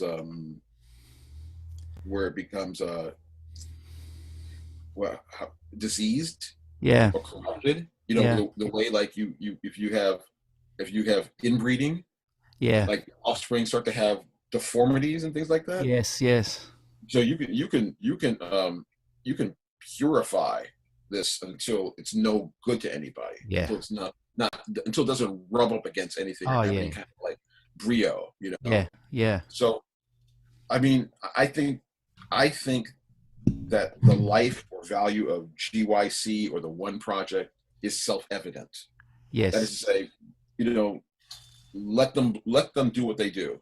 And I don't know, I so wanted to find out more about the One Project before it ceased to exist. It seemed like it was in existence for a very short time, it seemed to me. I was just really because it was one of those things.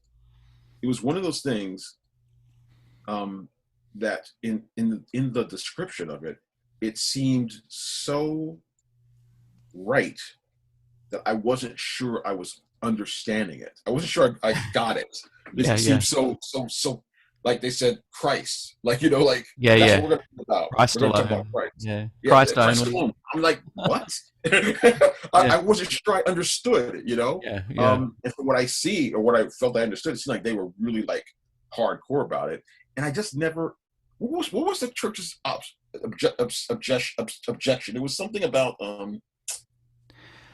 Well, I don't think the leaders do object.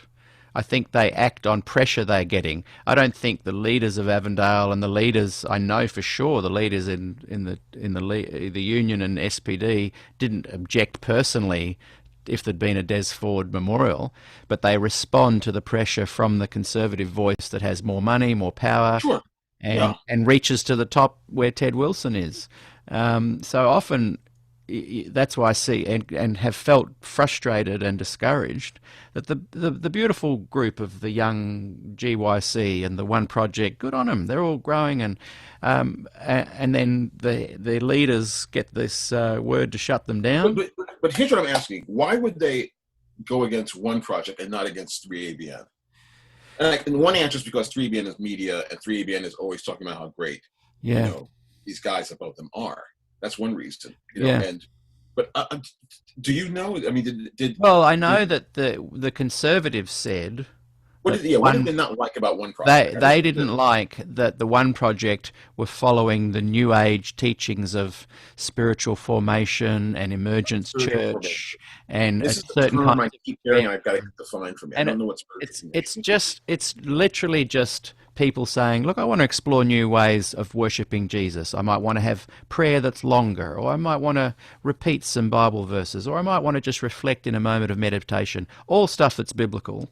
But once you start saying that they said that some of the members of the One project, the founders, studied at the same university where a Jesuit was teaching. The Jesuit influenced them.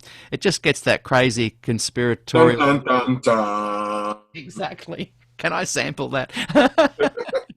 and then of course they put pressure because they got money and power. They put pressure on the leaders, and the leaders go, bye bye One Project. Threat. I know. It's The just Jesuit threat underestimated.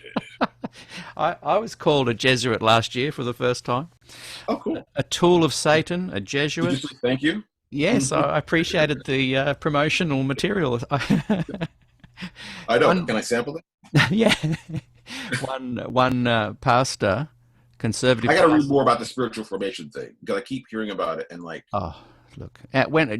Watch the Japheth talks a bit about that, and Yeah, I have to like, watch. oh, I have to this is finish. just crazy stuff. He said, and it is crazy. That's the bottom line. And I'm thinking, Are you gonna on this excellent show? Are you going to get people like Elder what's his name? Ted Wilson. Elder Wilson and others like that? Are you going to ask them to be on the show? We've asked every single conservative leader, liberal leader, church employees, and they say no. We've literally They say no. asked. We've said, well, so Lance and Jill are And the North American division has a new president, yeah. Alexander. And I was wondering if you're going to ask him as I'd well. love to, yeah. Like Jill and Lance pretty much do all the bookings for me. Okay. And I love that. And Lance has written to Ted Wilson and got a reply from his office. Right. So we're yet to know. But while we've had these wonderful, like George Knight. If you get Ted Wilson, you get lots of other people as well. Exactly. Yeah. George Knight said George Knight. to me, he said, I looked down the list of the people you're speaking, and it's all very one-sided. And I pointed out to him that that wasn't because I want it that way. These are the ones who talk. They're the ones, and they're retired now, so their jobs are not under pressure or threat.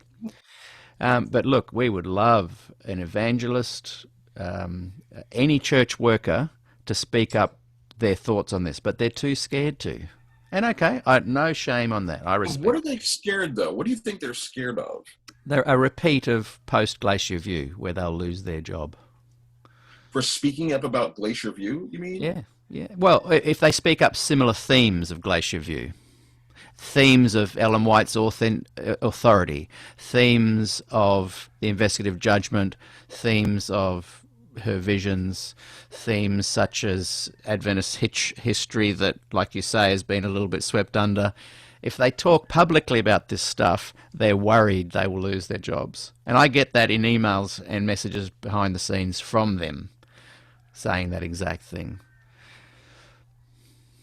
Wow, that's sad. Or they'll say, I don't know anything about Glacier View, you know. And I'm like, well, this is not a podcast just about Glacier View. What I would love, and just imagine this, if we could get some young Adventist hip-hop artist to write an angry song about compliance, and you're not going to push me around, don't tell me what to do, and then you wrote an article on it, and we promoted a YouTube clip for them here on SDAQ&A. It sounds like it might be a great project. I think the first thing would be trying to find an Adventist hip-hop artist. There are probably more of them than I know of. Probably more than I know of. And then, as you know, artists tend to want to write about the things that move them. Yeah. Those are the things that artists do best. The things that personally move them. I don't know. Like I think it's really sad that there are people in the denomination who may feel that they can't speak about aspects of the Yeah, denomination. exactly. Seems to me like all you're basically saying is, I want to keep that under the rug. Yeah. And as we know, anything you put under a rug eventually comes from under the rug. And if you were a white young person in the 50s, Imagine. you would have had no idea that this kind of suppression and oppression was going on. And young Adventists today don't fully grasp the implications of the compliance document and how it will trickle down and affect them I mean, unless... if I were a young white Adventist in the 50s, I wouldn't know about racial matters. You're saying, or No, no, no. I'm meaning as not a parallel, not on the topic, but a parallel on information being kept from them. So the young white person growing up in suburbia in America in the 50s, you know, it was all about rock and roll and the family unit and I mean, they watching didn't football. understand there were racial problems. They didn't realize perhaps the depth of the racial problems that were going, Right, I've heard this. possibly being hidden from them with all the media stuff. Right. Now, You didn't mean if I was a young white person. You mean No, if no, one no. was- If one was. Yes, the generic one. exactly. Yes. Yeah. And so equate that to now, a lot of Adventist young people, so not even any race, they are now the ones who aren't really seeing what's going on behind the scenes. Right, They're seeing Jesus first, and they're seeing 3ABN and Ted Wilson talking just beautifully from the pulpit of God's soon return, and they're raised in this environment where they go, everything's all right. Why are you guys talking like there's a problem? Yeah. I think what's going to happen, I think what's bound to happen is that if you grow a generation of competent, let's say competent female thinkers, that eventually they're going to come back and want to do things on behalf of their church. And when they're told that they can only go so high, they can't be conference presidents or union presidents because you have to be ordained to do all that stuff. Yeah. And you have to be a male. You have to have a penis to be ordained. Yeah. If you have a penis, you can't be ordained. I know. That's going to work against everything that's in their culture and in their background. Yeah, They're going to say this is discontinuous with the rest of the universe. Yeah. Like there's no other place in the universe where anyone would say anything. Yeah, I know.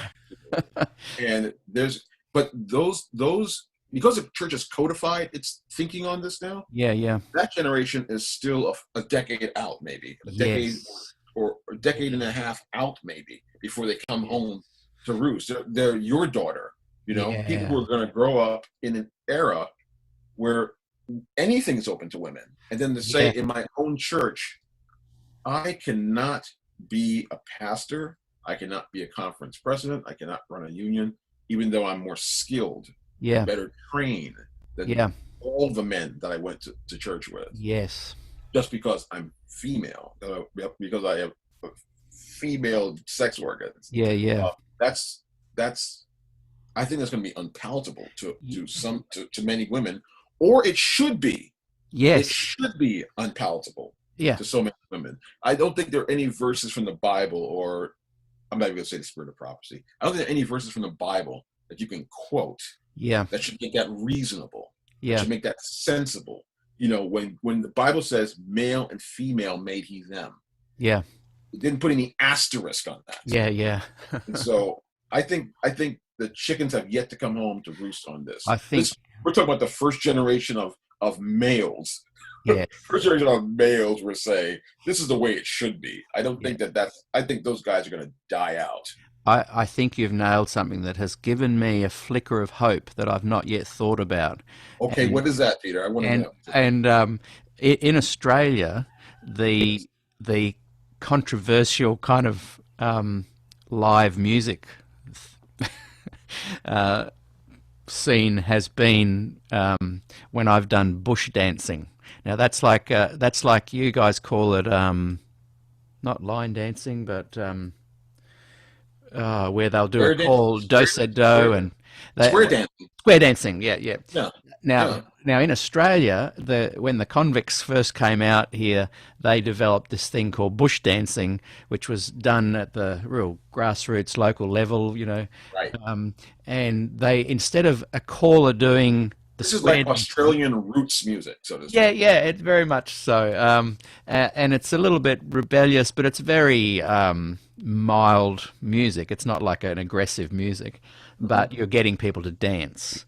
And so it's a style of music where you learn dances. All the patterns are already done. So square dancing, the guy's playing music and he's changing it as he goes. Hmm. You'll learn an actual pattern of a dance and then you teach it. And I've been doing it within the Adventist church since the early 90s Right. because I felt like my controversial music was having no ear at all. So I thought, well, let's introduce some dancing.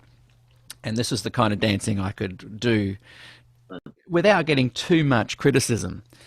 But anyway, that kind of built and built and built. And for 31 years in a row, I've done the bush dance as the opening night of the Avondale College students welcoming the first years. And there's Wow. 200 or 300 kids there, have a great time. We do the dances. And I've, play a little bit of rock and roll and And, everyone and has, are kids familiar with this kind of dance, or do they they, know about it? not really at the time. Okay. Okay. And then they kind of get to know it. And then it became a tradition. Got it. And then this year we were banned because because finally the Conservatives kind of really got to know what we were doing. I'm getting people to dance, and this is the kind of the short story. And I shouldn't be making it about me again. Oh dear. Wonderful. But anyway, it just paints a picture.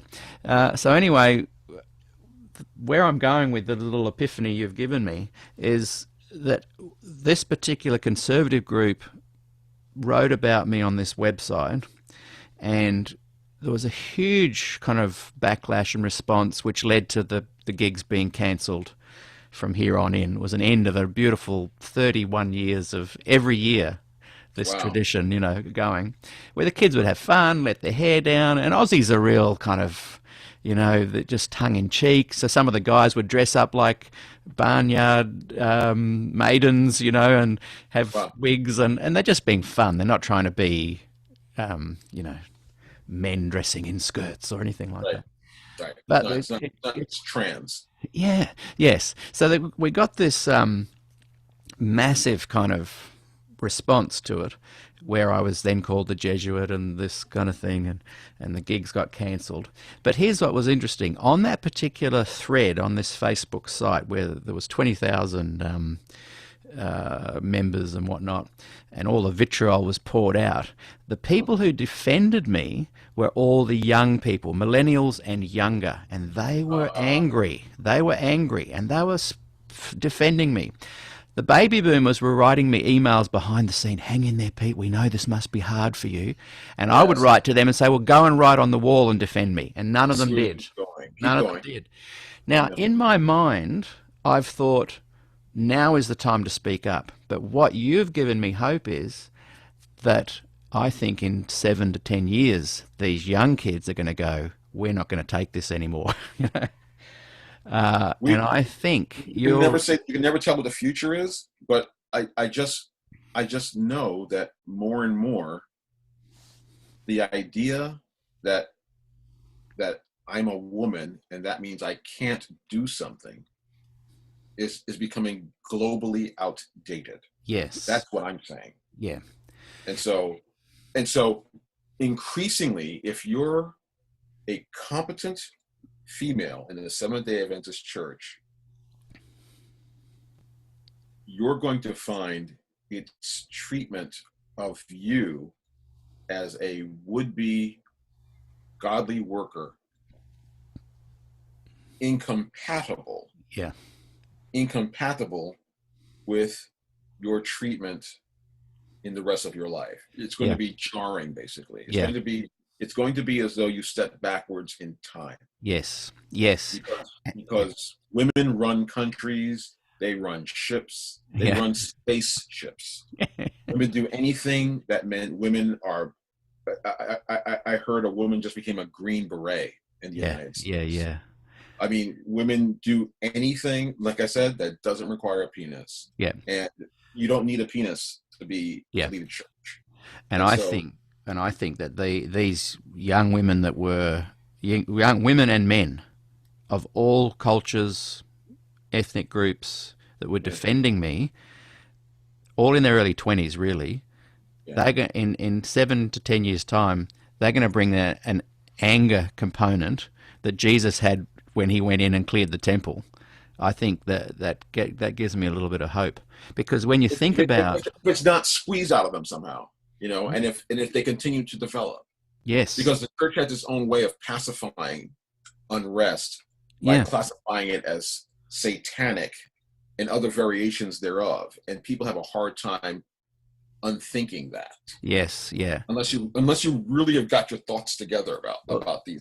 I know behind the scenes, I get lots of Adventist women angry, frustrated, and I think if they can be mentors to these young women and help them to channel that frustration in a positive direction, I think it's so important that the elder generation of women speak to these young women and tell them the truth and tell them what's going on. And I agree. Encourage them, yeah. So I agree with you about that. With, for example, segregation in the 60s, I think I heard a story, and you might be able to correct me if I'm wrong, where a black union president went to the general conference with a young pastor from Oakland. I think he was a student there, and they went in to the GC for some meetings, and at lunchtime they were told that they could, and I've heard this from a very reliable source, they were then told that they couldn't eat in the main food area, that they had to go to the segregated area for them. And now, we imagine that happening now. That would blow people's minds if someone went to the GC and... Well, it blows my mind that it actually happened. I mean, I can't speak about this specific incident, but our church did run at its headquarters segregated cafeteria, lunch facilities. They had segregated dorms. Yeah. I had a mentor. I had a mentor who told me the story of how he was put in a dorm that was really just almost like a bed in the basement, pretty much. Yeah. It was like really like not a sleeping place. Yeah. And then Pastor Fagel of Faith for Today came. This was at Andrews, I believe. He came to speak there, and my friend went and complained to him about this mistreatment. And he said that the pastor, I'm saying his name, he said the pastor nodded very sagely and then didn't do anything. Yeah. Or if he did anything, he didn't hear about it. And so that was kind of like my introduction to the fact that that in this denomination we have a history of, and this is, I came across a report a number of years ago that was there was an analysis of the role churches had played in apartheid, and it had a lot of commentary about the Seventh-day Adventists in South Africa, and I just wish I could get my hands on this document because it was just explosive, the things that were said about what we did there. And so so jumping off on this topic, I know this is not the focus of what you're saying, but yes, our church's history racially is grotesque in my opinion. Yeah. And yeah, I think that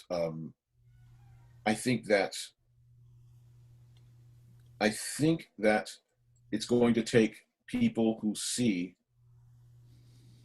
this mistreatment of women as grotesque also to exactly. And that is the parallel I'm trying to make, that if you and I kind of see some people as being alert to what's coming over the hill, and I think if you and I were having lunch at the GC in 1967 and we were told to be segregated, we'd be writing a Walk This Way kind of song about it, where I'd do the long hair hippie guitar and you'd be doing some hip hop, and we would be angry about it.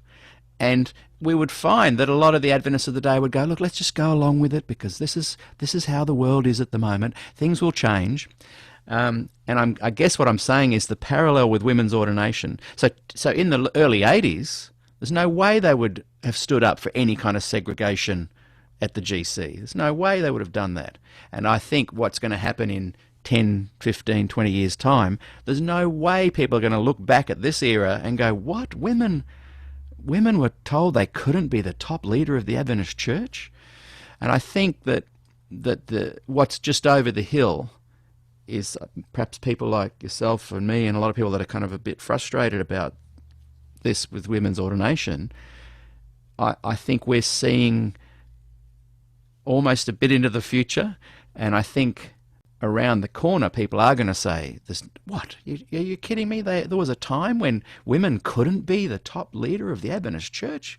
That must have been crazy, just as the same as people in the early 80s even, and now would look back at that segregation in the very GC itself as being, how did that happen? Surely that couldn't have happened. Does that make sense? Yeah, it does make sense. I mean, the only thing I would differ on is that I don't feel like I'm frustrated about this issue of WO. I'm not frustrated by it. It may just be because of my immediate circumstances. It doesn't tend to come up in my local congregation, and because I think the church is wrong. I just think it's wrong. Yeah. And so that'll eventually be obvious. Yeah. And I think I also do have a certain kind of I see. I can't say like if it were a situation where if the church were as openly and frankly racist as it was. I don't know that I would have the same kind of wait and see attitude. And I don't know if I would say my attitude is wait and see. I just feel like people who are on the wrong side of history usually just get told so, and usually told in a way where it's like all they can do is just say, "You're right. I'm sorry." Yes. And I think that's what's going to happen with this. I don't.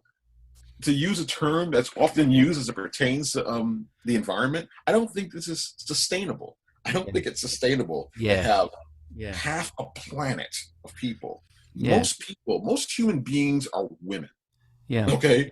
So I don't see either how you can have a world except with tremendous violence. Yeah. Where you're telling either women what to do or what they can't do. Yeah. And especially in the domain of a entity which claims to be the recipient of God's grace and the apple of its eye. Yeah. I don't see how in the world you can sit there and say, but if you're a woman, most of the stuff I just said doesn't apply. Yeah, yeah. I don't see how that works. Yeah. I don't see how that works in a future that's smaller, tighter, more educated, where women are more educated. I just think it's on its way out. I think it's like by the time you're making like an ordination, a document about it, like you're on your way out. Yeah, yeah. It's like no one's making any document about hip hop having to stay around. No, because hip hop is successful. Yeah. Nobody's making any document like to take a position on soap operas. Well, soap operas are kind of on their way out, but on I don't know, reality television, no one's kind of making an ordination. We need to preserve reality television. Reality television's here to stay. So by the time you have to state your position on like women, that's junk is dead. It's dead already because there's, like I said, there's a generation that's coming that's going to be surprised that our church even has such a position, especially one so crassly constructed because they said, well, let's have a study on it, and they had a study on it, and they say there's nothing in the Bible that's for it or against it. Mm. And they said, okay, well, let's have a vote on it then. Yeah, yeah. And then they said, like, what? Why would you have a vote? It's like having a vote on Furbies. Like, the Bible doesn't say anything about Furbies. So it's done. It's a vote on if unicorns are real or not. Yeah. Yeah, it's just like that. It's like the Bible, that's my thing. My thing is the 5 words I wish Adventists would get used to saying is the Bible does not say. Yeah. That would carry us a long way.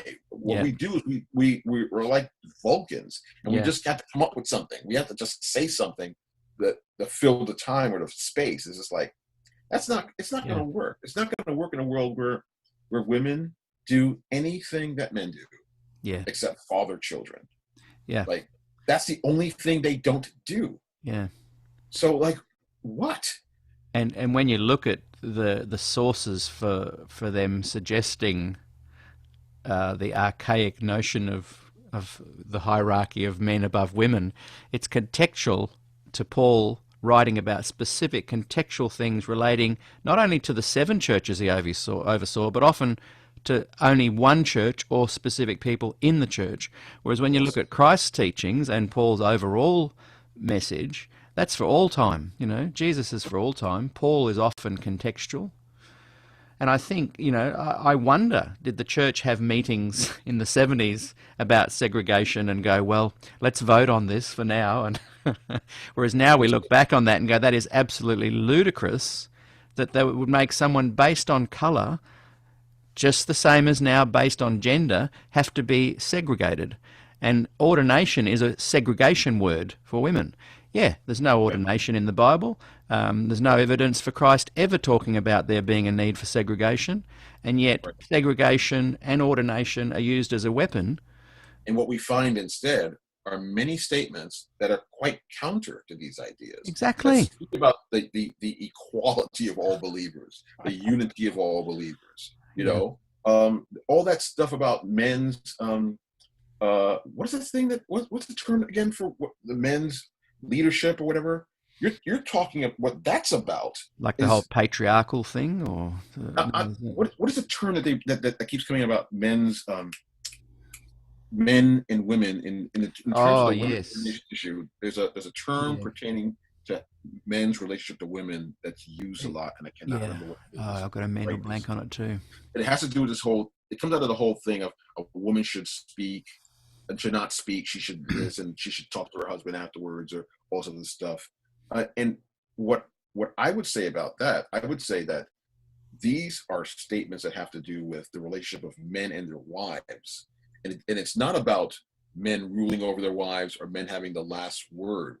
What the Bible creates is a situation where it says, as a leader in your home, as a male leader in your home, you're supposed to be a foot servant to your wife. You're supposed to create a sphere of comfort around her so that she doesn't want for anything.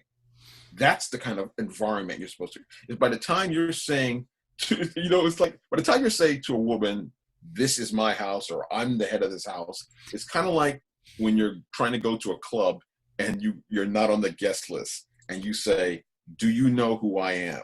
Yeah. If you say, do you know who I am? Your night is over. You're not getting in. And I would say the same thing. Like any man who has to say to his wife, this is my house, it's not your house. Yeah. Not, you're just a transient. And that's what's being said at the compliance document level. It's like all of a sudden, hang on, do you know who all we you are? guys who voted for this, your wives can't stand you. I just want you to know that. All you guys who said yes, your wives cannot stand you, and they can't stand that decision.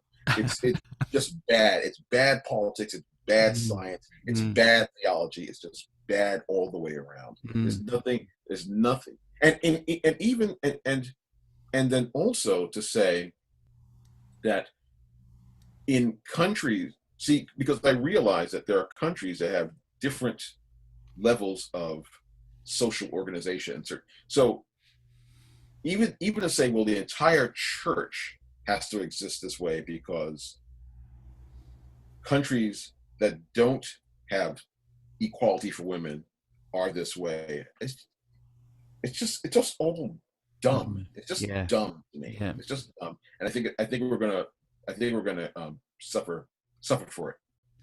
I agree, and I think one of the great things that Christ taught was inclusiveness, justice, equality, and assurance. And I think one of the great things that Des Ford... But what Christ taught was this. He taught that there's a sin issue, and that's pretty much it. Yeah. Like, in other words, everything else is a distant second. There's a sin issue, and that's in everybody, and that we have to resolve that. But all this other stuff is vague as far as Christianity is concerned. So, yeah. And I think one of the wonderful things that Des brought to bear about the sin issue is that Christ has assured us that he's covered that as well. By his grace. And I think one of the things about the Glacier View period is that it was in many ways more about politics and trying to protect something that is perceived as being the truth and right. And Des came along saying, "Do you know what? I see a lot of people that don't feel assured of their salvation." And he beautifully, in that document, the 991 pages, Yeah. beautifully outlines, and sadly most of those guys didn't read it, but he beautifully does outline the gospel of Jesus and the assurance of salvation. And people can get tangled up in the academia of it and the politics of it. But I think that's something that you were mentioning. You got that little dint of things aren't quite right, but it also was a dint that helped you grasp a fuller sense of the gospel as well. Well, Des was incredibly focused in the times I had to hear him speak or to read his work. He was incredibly focused on Christ and what Christ does for us, and that being the center and the antenna, if you will, the antenna of our belief. And that's an extremely high standard, actually. Yeah. Because one, a lot of people don't think that's enough. They don't think that that's even enough food, actually, for intellectual thought. Yeah. They really think that the meat of it is in how you flesh out the rest of it. Yeah. And Des understood. And I told Julia that he's the only minister who regularly, whenever I would listen to him speaking about the gospel, I would start to weep. I would start to get emotional because it was clear that his words were it was clear that this was not theoretical for him. Yeah. And that he had really thought deeply and felt deeply about what this thing is. Yeah. And I know Elaine, his daughter, has spoken about what her father meant to her as an example of what Christ is, which is just the kind of thing that you want. Yeah. I don't have any children myself, but if I had a daughter, that's what I would want my daughter to say. Like when I see my father, I think I know what Jesus is like. Yeah. Well, you can stop after that. That's right. Yeah, exactly. Job done. So, so I think that he always the stuff about Daniel was almost like a technicality as far as he was concerned. Yeah. The issue was that it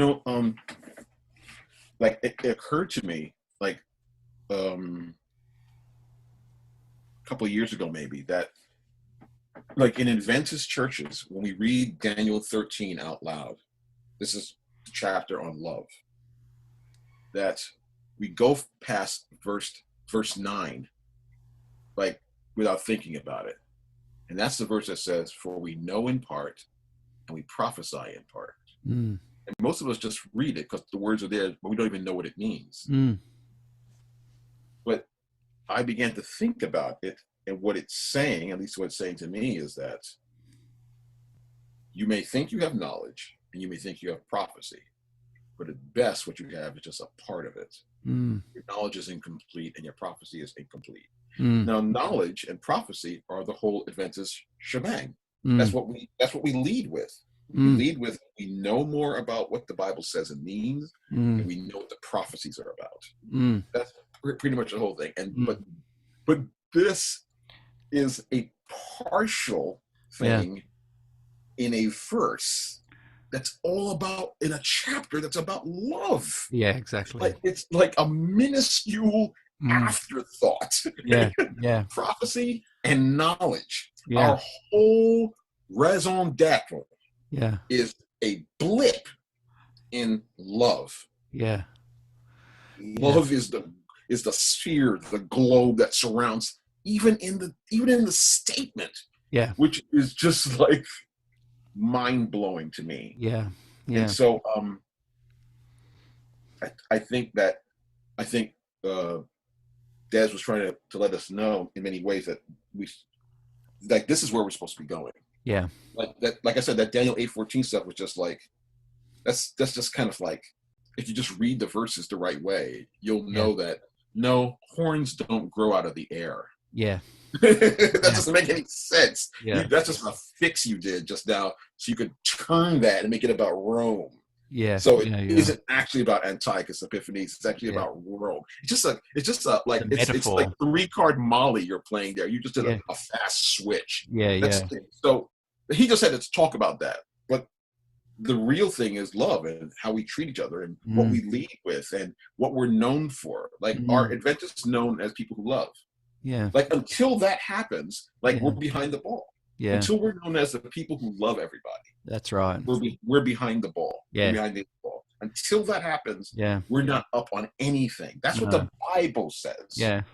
And yet they're trying to push, we are the people of the truth, we are the people of the book. It should be, we are the people of love.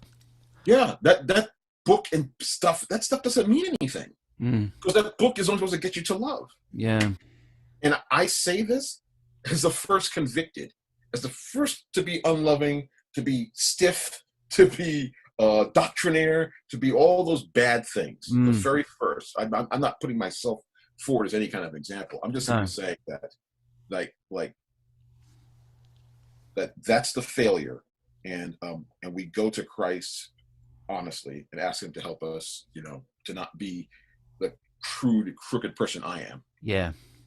And I think that's been the interesting thing that I've noticed organically growing within this group. You couldn't get a more polar opposite bunch of people that are members. When you say this group, the SDAQ&A group. Okay. Sorry, the SDAQ&A group. There's people who disagree. And you say quite it's 1,200, about 1,200 people? It's grown to 1,200 members, and they're very active. Crazy. And some of them are quite nasty. You'll find comments that are nasty. Some of on both sides. But what's emerging is people that are going, hang on, it also takes a bit of discipline to be loving, and we are the first to admit that we aren't loving. And so in the group, if we sometimes overstep the mark, and you can't grow that discipline, Peter. That discipline comes from Christ. Exactly. It all comes from Christ. Yeah. So it's all kind of like giving up. It's all kind of like letting go and giving up. Yeah. And what you have to have is the openness and the desire. Yes.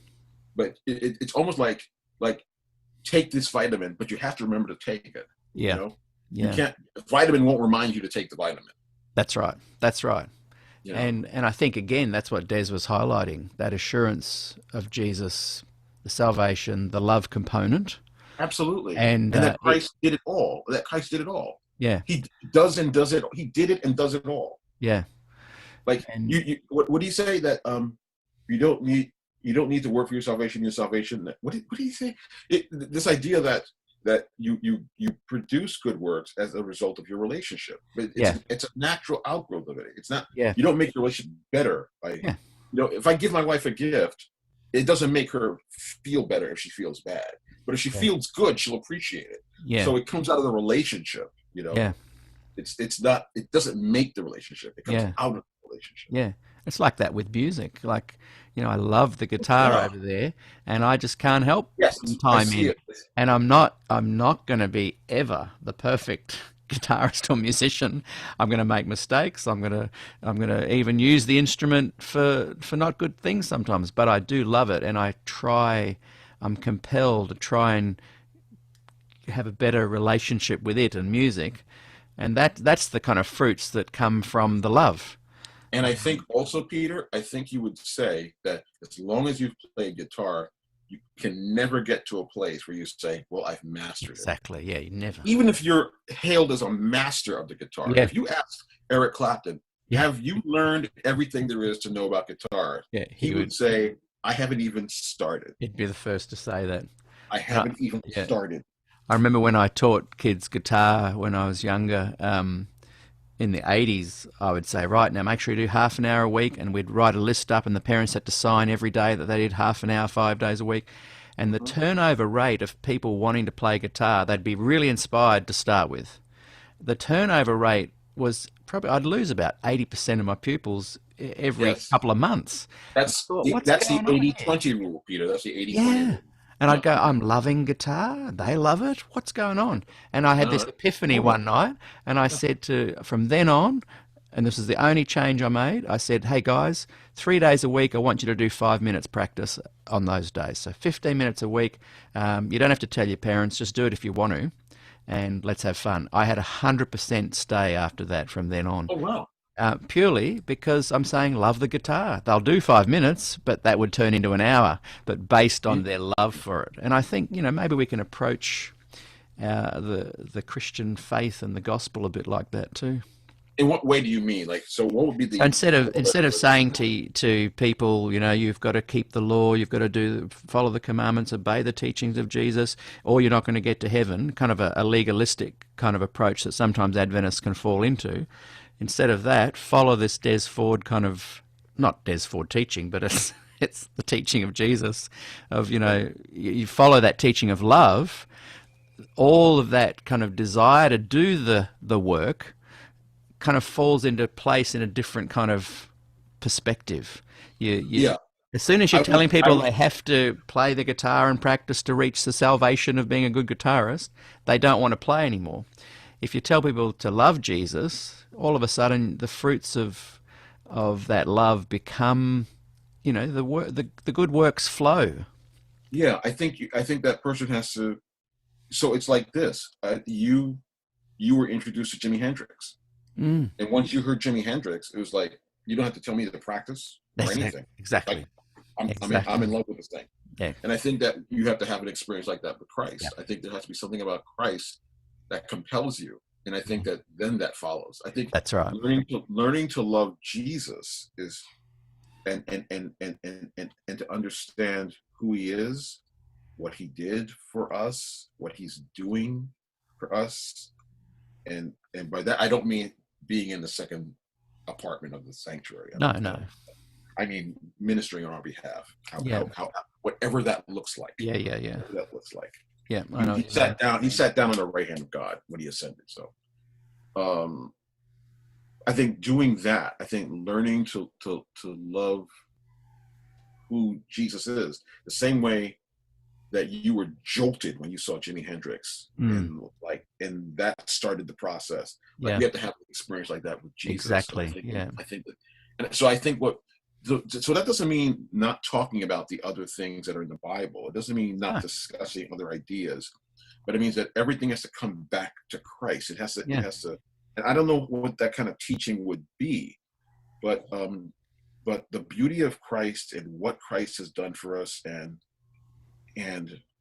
we just have to find more and better ways Yeah. to explain it to people and to center on that. And I think that Christ solves the rest. Yeah. That's what I think. I think Christ solves the rest. And I think in many ways that's what the One Project and people that are let's focus on Jesus, are trying to do. And I Yeah, guess they were taking the Bible at its word, which is what blew my mind.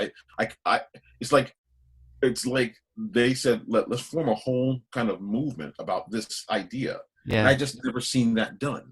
And like I said, I wasn't sure I got it. I Yeah. wasn't sure I was understanding it because it seemed so simple. It's like almost like if you said, like you come across these places like in New York, wherever they say, oh, we make one thing. All we make is pecan pies. yeah, Like, we're a restaurant that only makes pecan pies. Lots of varieties, but that's the only thing. You can't even buy a soda here. Like, Yeah. you say, you'd be like, what? But what you find is that a place like that would probably do very well because there Yeah. are lots of people who love pecan pie. yeah, And I yeah, think in a distantly similar sense, like this idea that we're going to focus on Christ, like Yeah. we're going to really take the Bible seriously and do Yeah. that. yeah. You know, I just found it beautiful, like a beautiful kind of poetic statement. I wish I'd had a chance to find out more about the project. And I think they're kind of resurrecting again now. They're doing a lot of stuff independently. I think Good. my only critique of people that take the hippie Jesus approach and let's just focus on Jesus within the Adventist ship, I don't it's think like it's hippie though. no, I mean, I'm being a bit snide. Right, okay. When I feel like, say for example, we've created the analogy of Jimi Hendrix, and we go, oh, and every guitar magazine I've read since 1981, you guaranteed to find the word Jimi Hendrix in there somewhere. In an And article, someone Hendrix cover somewhere within a 2-year period on the magazine. exactly, yeah. But he sparks this fervor with guitarists. They just love it, and then they go out and you kind of free form stuff. But I feel like and in many ways, rock and roll and hip hop is about this kind of, we're going to be a bit rebellious. But we're also finding joy. And I remember talking to a friend of mine who does rockabilly dancing, where they've got the steps all just right and they've worked them out.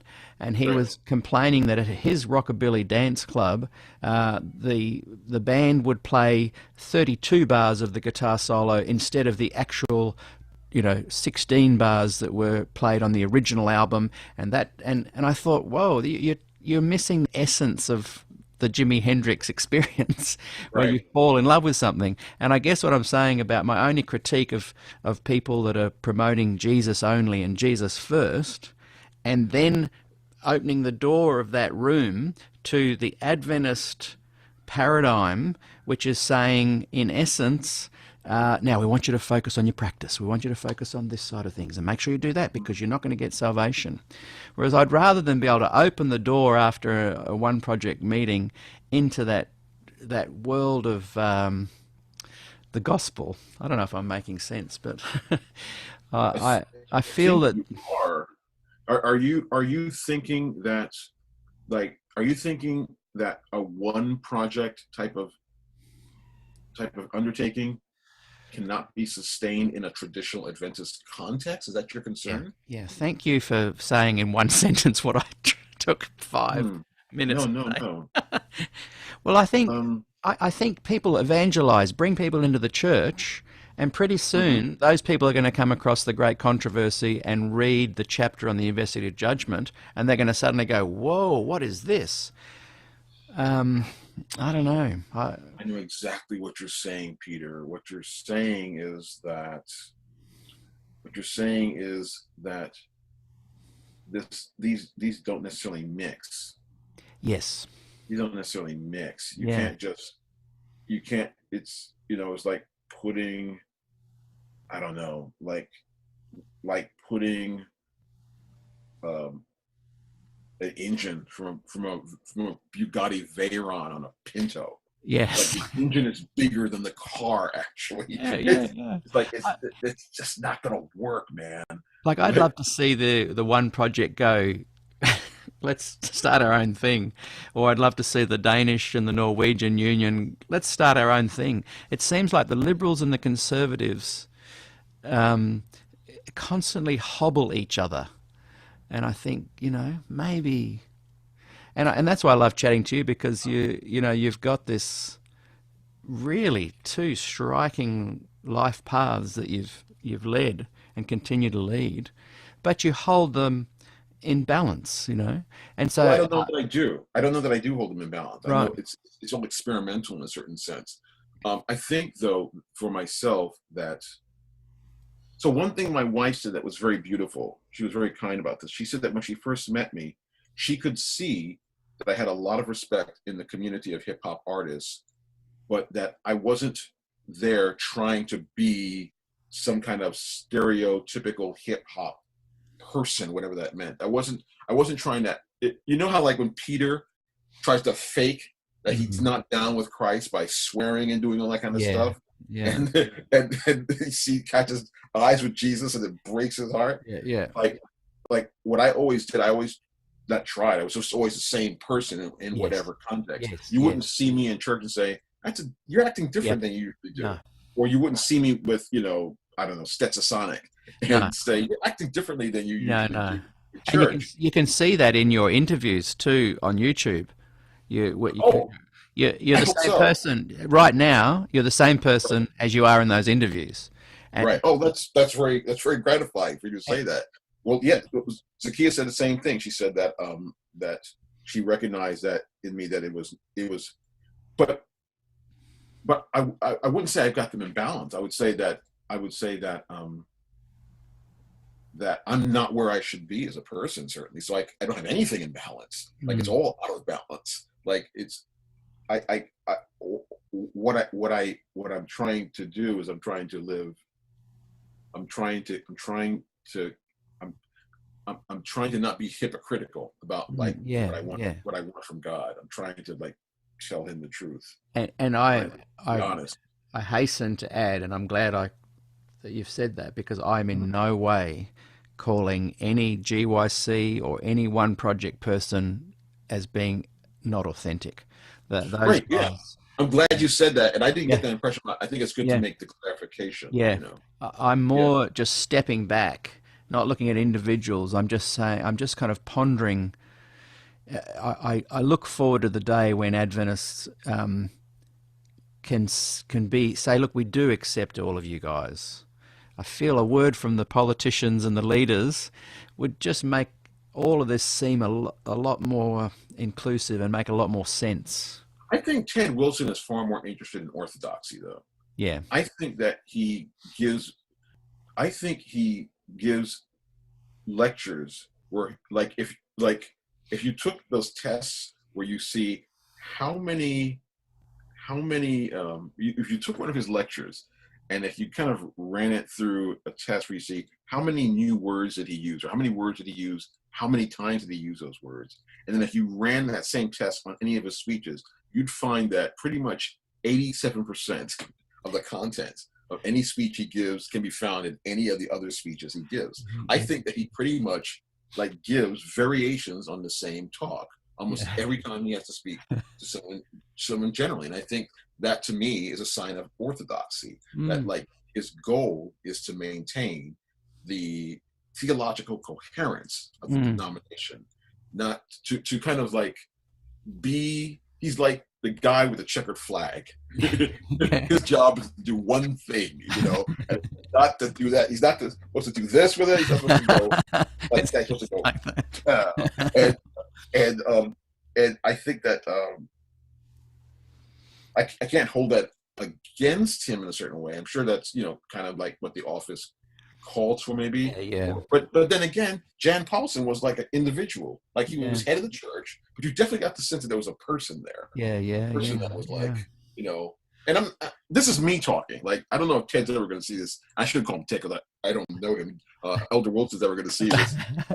But that's just that's just the way he comes off to me. He just comes off to me as someone who like he's really carrying the weight of the office very heavily. And I'd like to see a person. I'd like to see like I'd like Ted Wilson to get up and talk about his doubts.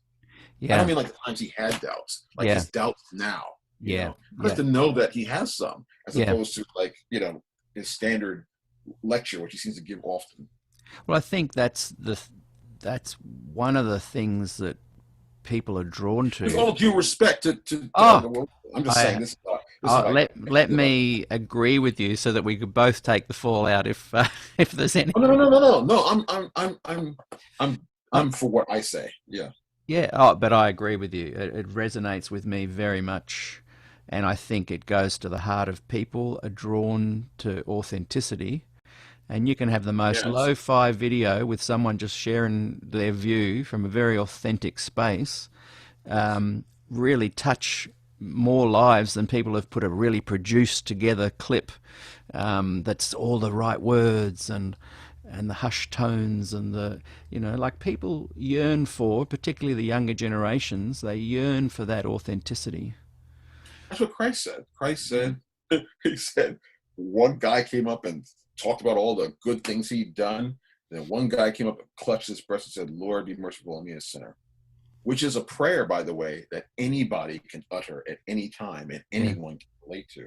I don't know if that guy realized that he was giving a prayer for the millennia, like he was inspiring us, And Christ, Christ said, well, it's pretty clear which prayer God heard, And I think you're right. I think I'm just I'm just kind of taken aback that a church which has as much going for it as Adventism does, and I think Adventism has a lot going for it. I'm just taken aback that we're not that we feel like a certain level of xenophobia is appropriate. Like just some, even if it's even if it's just 5% of xenophobia, like it's okay to not be anywhere, to not expect to see Adventists at any inaugurations or any conventions or on TV. Like it's okay that we're just apart from all that. I just think that's wrongheaded. I think it's wrongheaded, and I don't think you get points for it. No. And you know, and when you can talk about being 21 million and how we've grown. So then first the question is, well, okay, how much of that is people who are actually going to church and returning tithe and there every week? That's a question. And then also there's just a question of like, what are you comparing it to? What do you, are we growing as fast as the population of the world? Are we growing as, I mean, I know we're growing fast as a denomination, but like I don't know. I just think that I don't feel like our church at 21 million people is more influential in the general world than it was at 8 million or at 16 million. I don't feel like it's more influential or more recognized. I think we've seen maybe a few more articles about the fact that we're a fast growing denomination, but I don't know. Like I said, we outnumber Jews, but you can't say that Jews are we gotta say Adventists are more influential than Jews. Yeah, there's no Nobel laureates yet. For example, no Nobel laureates, no Grammy winners, no Oscar winners, no, not even a prominent like spokesperson or something like that. Yeah. Like we maintain the in-house, bring in the sheep, and then build the walls. Yeah, we're not salt. We're not salt. That's not what salt does. Harry, we're going to have to bring this to an end, unfortunately. Oh, man. I want to keep talking to you, and I want to invite you to come and talk on my other show, Arts News TV, if I can twist your arm to do that maybe next week or something. Man. Absolutely. I'd really, really love that, and explore. That's more of a secular kind of a show, and I'd love to explore the other side of your journey. But before I get you to close with a final word of maybe advice or something just to encourage the listeners of positive times ahead, I just want to say that you have certainly demonstrated how Christ said to be the salt of the earth, where you found yourself and find yourself like in the midst, if you think about that hip-hop era, the explosion of possibly historically, people will look back on that as one of the most powerful, provocative, enjoyable, politically enlightening genres of music. You were the salt embedded right at the core of that, and Christ calls us to be the salt, and you lived that with authenticity, and I think that's a shining example. So just wanted to say thank you for, well, that's very kind. What it's worth. Thank you for doing that. It's very kind. I don't agree. I see my shortcomings and my failures. That's what I mostly see. But that's part of being the salt, isn't it? We're being authentic. We're not trying to go out and be a perfect example. We're just being ourselves in a community, and you were a mouthpiece for that community, and because of your who you are, for whatever reason, you were there. And you had a voice, and nothing can take that away, Well, so I would say again, I agree with you. I agree with what you say about salt. I would defer any praise. I would say to God be the glory, like everything. Yeah. Like I'm super aware of His beneficence. It's just like all around. Yeah, me. yeah. So I would say that, and I think to the I think to the viewer, I think to the people who are watching this, like, so I've never left this denomination, and I disagree with a lot that it says and does, and don't have any problem saying so. And even like with the stuff I was saying about Ted Wilson earlier, my concern is less like being heard or being found out than just the perception of me being disrespectful. Like, I don't want to be disrespectful. Yeah. But I do feel everything I said I believe in. Yeah.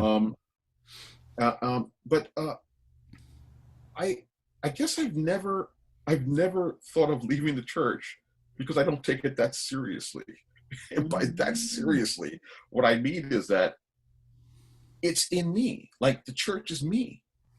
The church is me. And like I don't take the failures or the shortcomings of any other person, their doctrines, stuff that I don't believe in. I don't take it that seriously. Like I don't like that. Adventists have the wrong idea about X does not move me. It doesn't throw me in any way because I think the things that I do agree with are kind of cool. I think there are things about Adventism. Now, if there were things, if I didn't agree with anything having to do with Adventism, I would just say, why am I here? I might just stay for the music, or for the companionship, and then go to other churches. But I think that I really would like people who've been offended by people's. Now, if you've been offended by somebody said something harsh or was unkind or cruel, I would say this. I would say that is a challenge to you to develop like Christ. That would be so. There was a woman who used to drive my wife crazy. I'm not going to say her name, but let's say her name was Monique. I'm just making that up. And my wife would always complain about Monique did this, Monique did this, Monique did this. And it got to a point where I would say to her, what's happening here is God is using her to develop the qualities and the patience in you that he needs you to have in order to do what he wants you to do. That she is rubbing against you because that's a place where you need to be smoothed out. And she began to understand this and began to interact with this person in a more generous way. And it got to the place where when she started having other kinds of issues, I would say, that's your Monique. That's your Monique. In other words, I was trying to point this out, that you're having a difficulty because God is trying to turn you into a person who's not perturbable, who's unperturbable, And I would say for people who've left the church because someone perturbed them or was unkind to them, that's where you're supposed to like really develop the Christian characteristics that make you.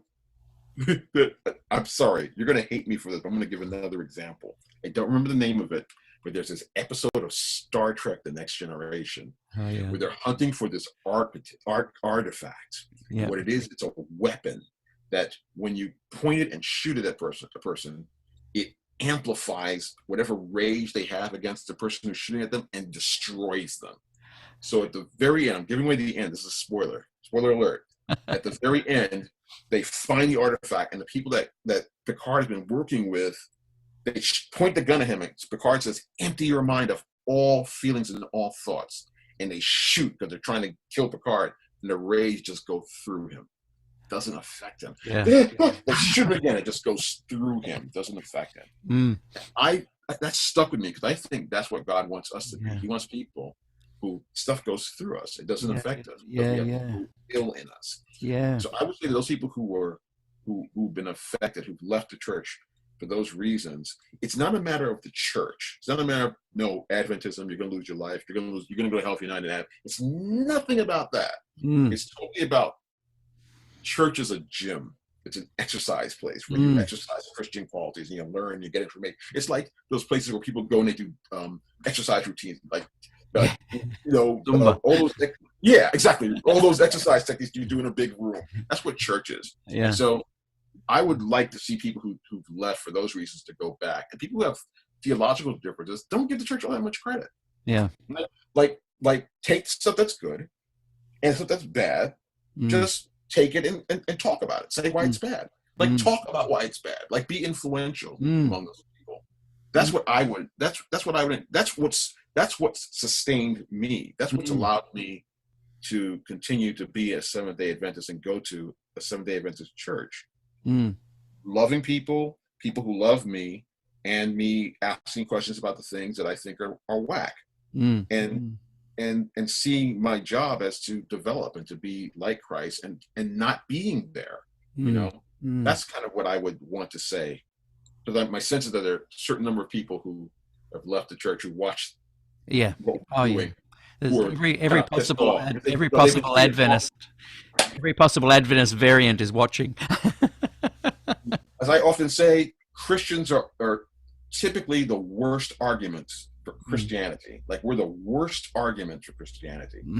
So you could almost expect that somebody's been treated like crap and it was wrong. Yeah, It was yeah. wrong. If you're a person who was offended and left the church, what that person did to you was wrong. And if I could say I'm sorry or apologize on their behalf, I would. But I would just say they were wrong, because no one should act towards anybody in a way where you have anything about, like, I think I want to leave.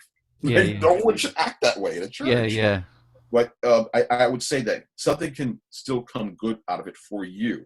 You know? It has nothing to do with Adventists being the remnant or God's highest thing on earth. All that other stuff, man. That's stuff that nobody can prove. Yeah, yeah. The You just say, GC, the GC, all the that highest stuff is mouthpiece. like what do you do with that?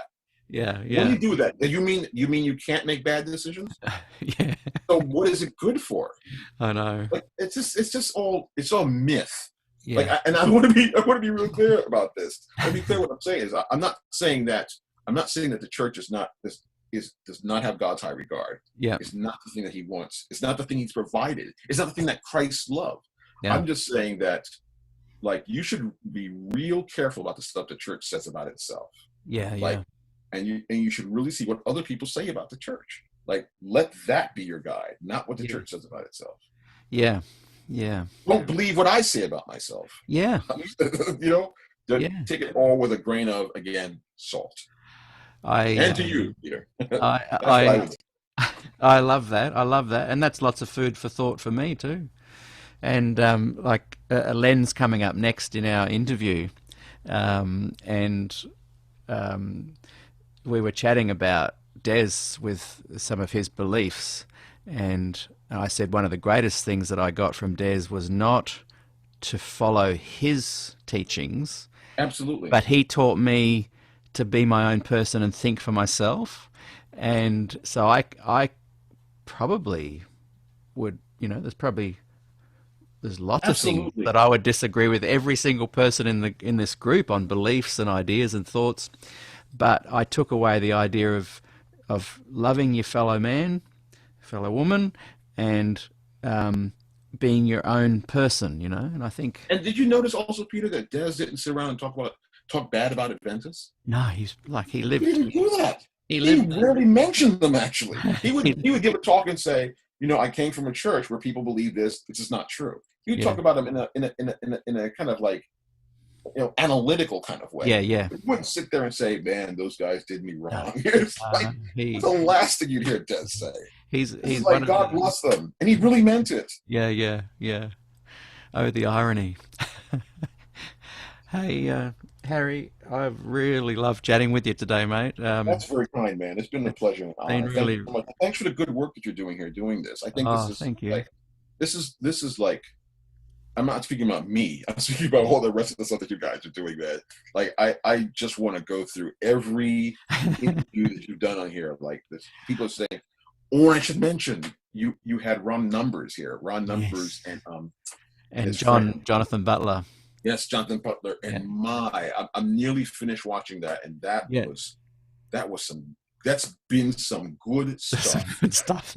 It's funny because some people, and maybe rightly so, did call us, the three of us, out on being a little bit snide and sacrilegious might not be the word about some of the topics we're talking about, but it was honestly from a sense of laugh or cry kind of thing. It wasn't a judgment.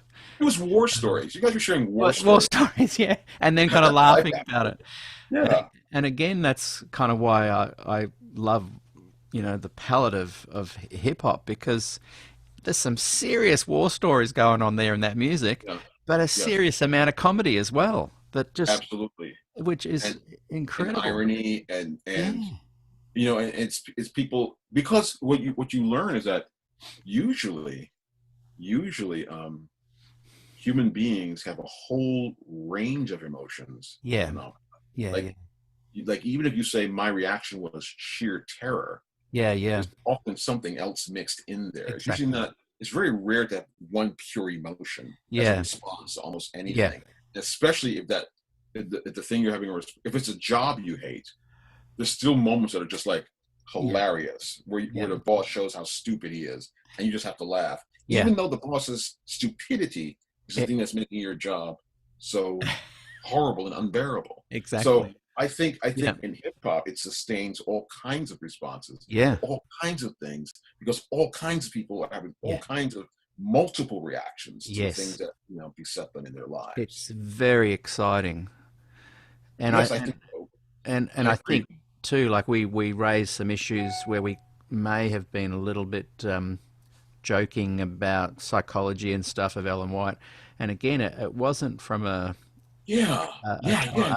we weren't from a place of criticism, and people's mental health is like hugely something on my radar that I'm very much supportive of aiding and helping anyone with mental challenges and stuff. I think that there are people, because I've heard this for years, and I don't know how I feel about it, but I've heard for years people analyzing Ellen White's visions as an outgrowth of one kind or another form of a psychological problem. Yeah. And that might be a reductive analysis, actually. It might be completely wrong. I'm not sure if it is or not. But what I would say is that I think it's totally legitimate to raise it as an objective question in the context of a reasonable analysis. And then one can just say for themselves, I think that's the most absurd thing I've ever heard. Yeah. Clearly, Ellen White was a messenger inspired by God. And that's fine. That's your conclusion. And I think for someone else who says, well, I have problems with that, like, I think that person should be heard as well. But I think what you have to understand is that in the Adventist context, there's no space for analyzing Ellen White. We can't even have a conversation about her plagiarism. And that's something that like although the church won't use that word, they use quoting other sources, or they say it's analogous to what biblical writers did with their scribes. All kinds of ways you kind of like soften the impact of like how she violated copyright. But I think we can't even talk about that, not to mention things like how was her brain working. I know. So I think that's I would say I would certainly respect and appreciate anything that anyone would say about what you guys were saying in that conversation. But I think the point is that what you've created is a place where that question can be raised. Yeah. And I think I'm saying even I, Harry Allen, don't think that was her issue.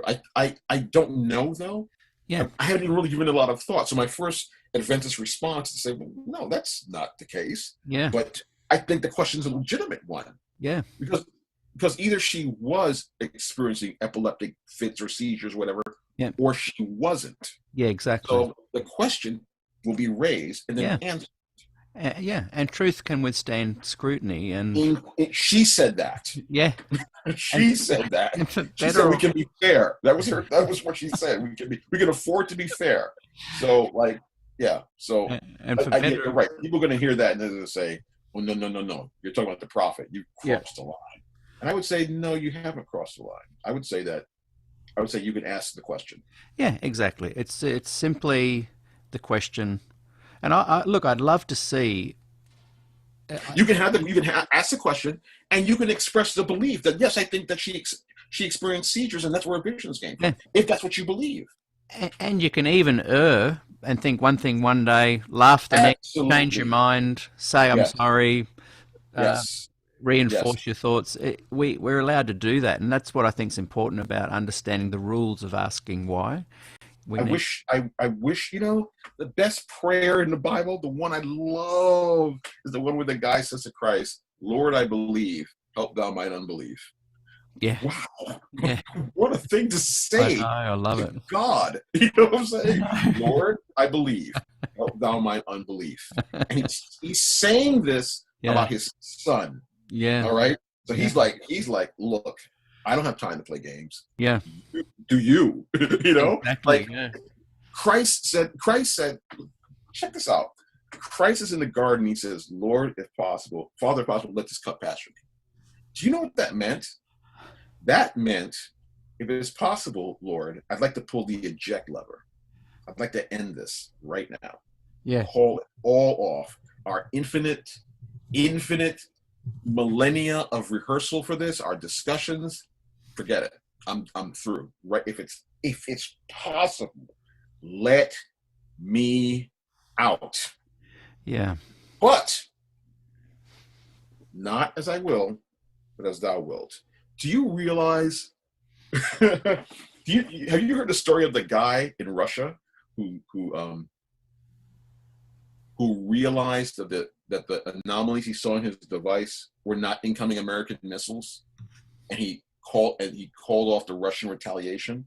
Russians were going to send missiles to the U.S., but he realized that these were not incoming missiles, and he told them it's just an actual story. Wow.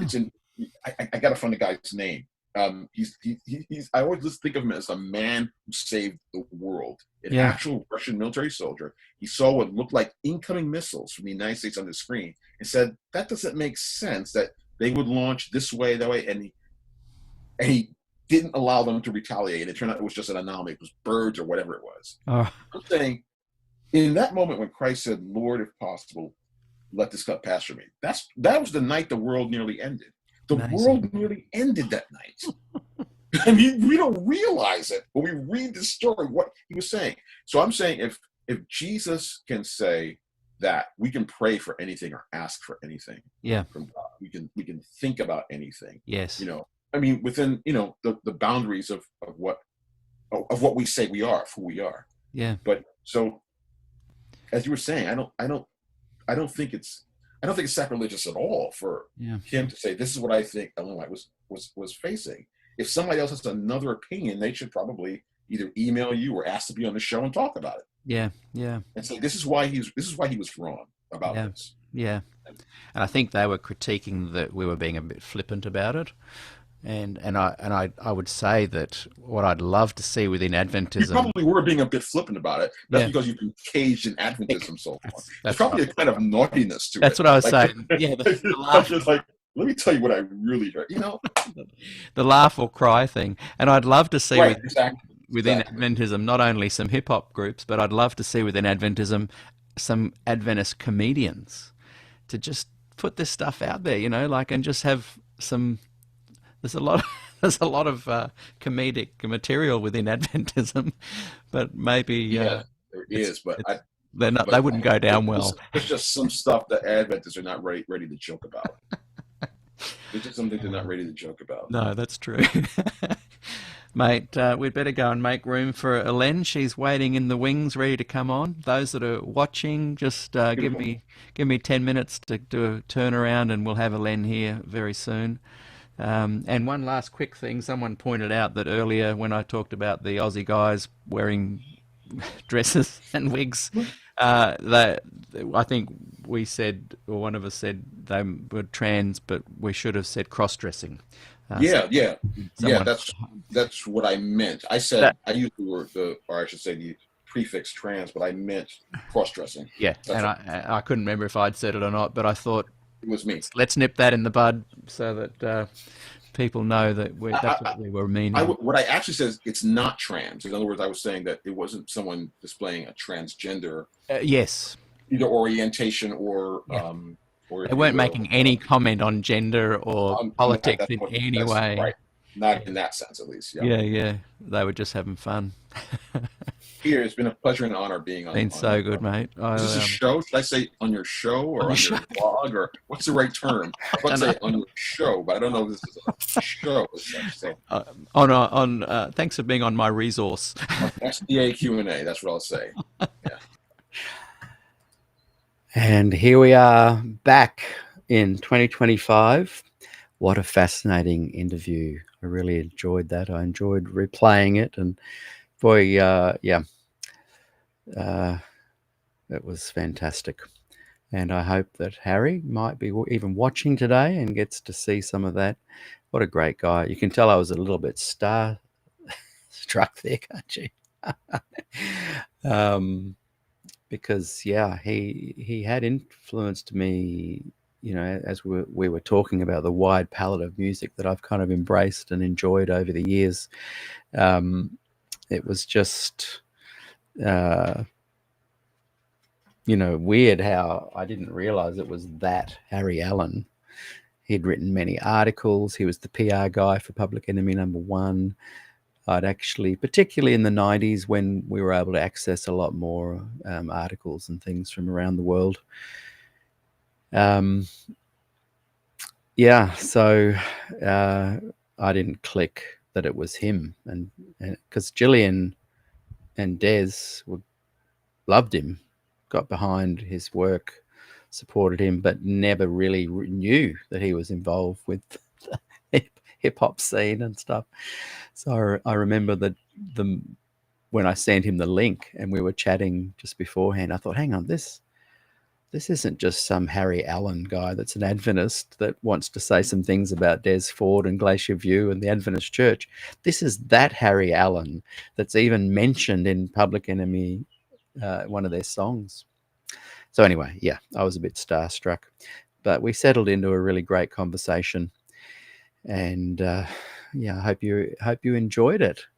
That interview there from season 2, number 32. We're nearly halfway through our replay series of Glacier View, and there's always something interesting to learn there. Just one thing I would add there, when Harry was talking about people staying, don't leave if people have offended you.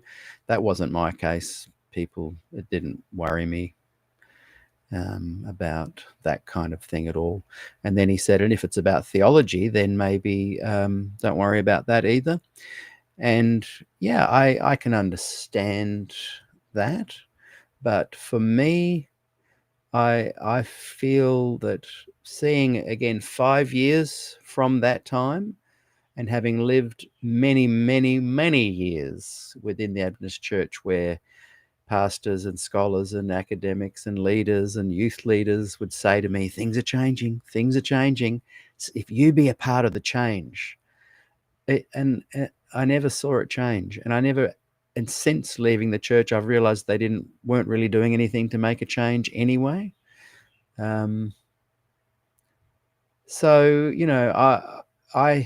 I think if you are staying within the Adventist Church because you think you can bring about a change, you're not going to be able to do that. But you can enjoy your cultural Adventism, your happy Sabbath, your music, your haystacks after lunch. That's great. Enjoy all of that and embrace it.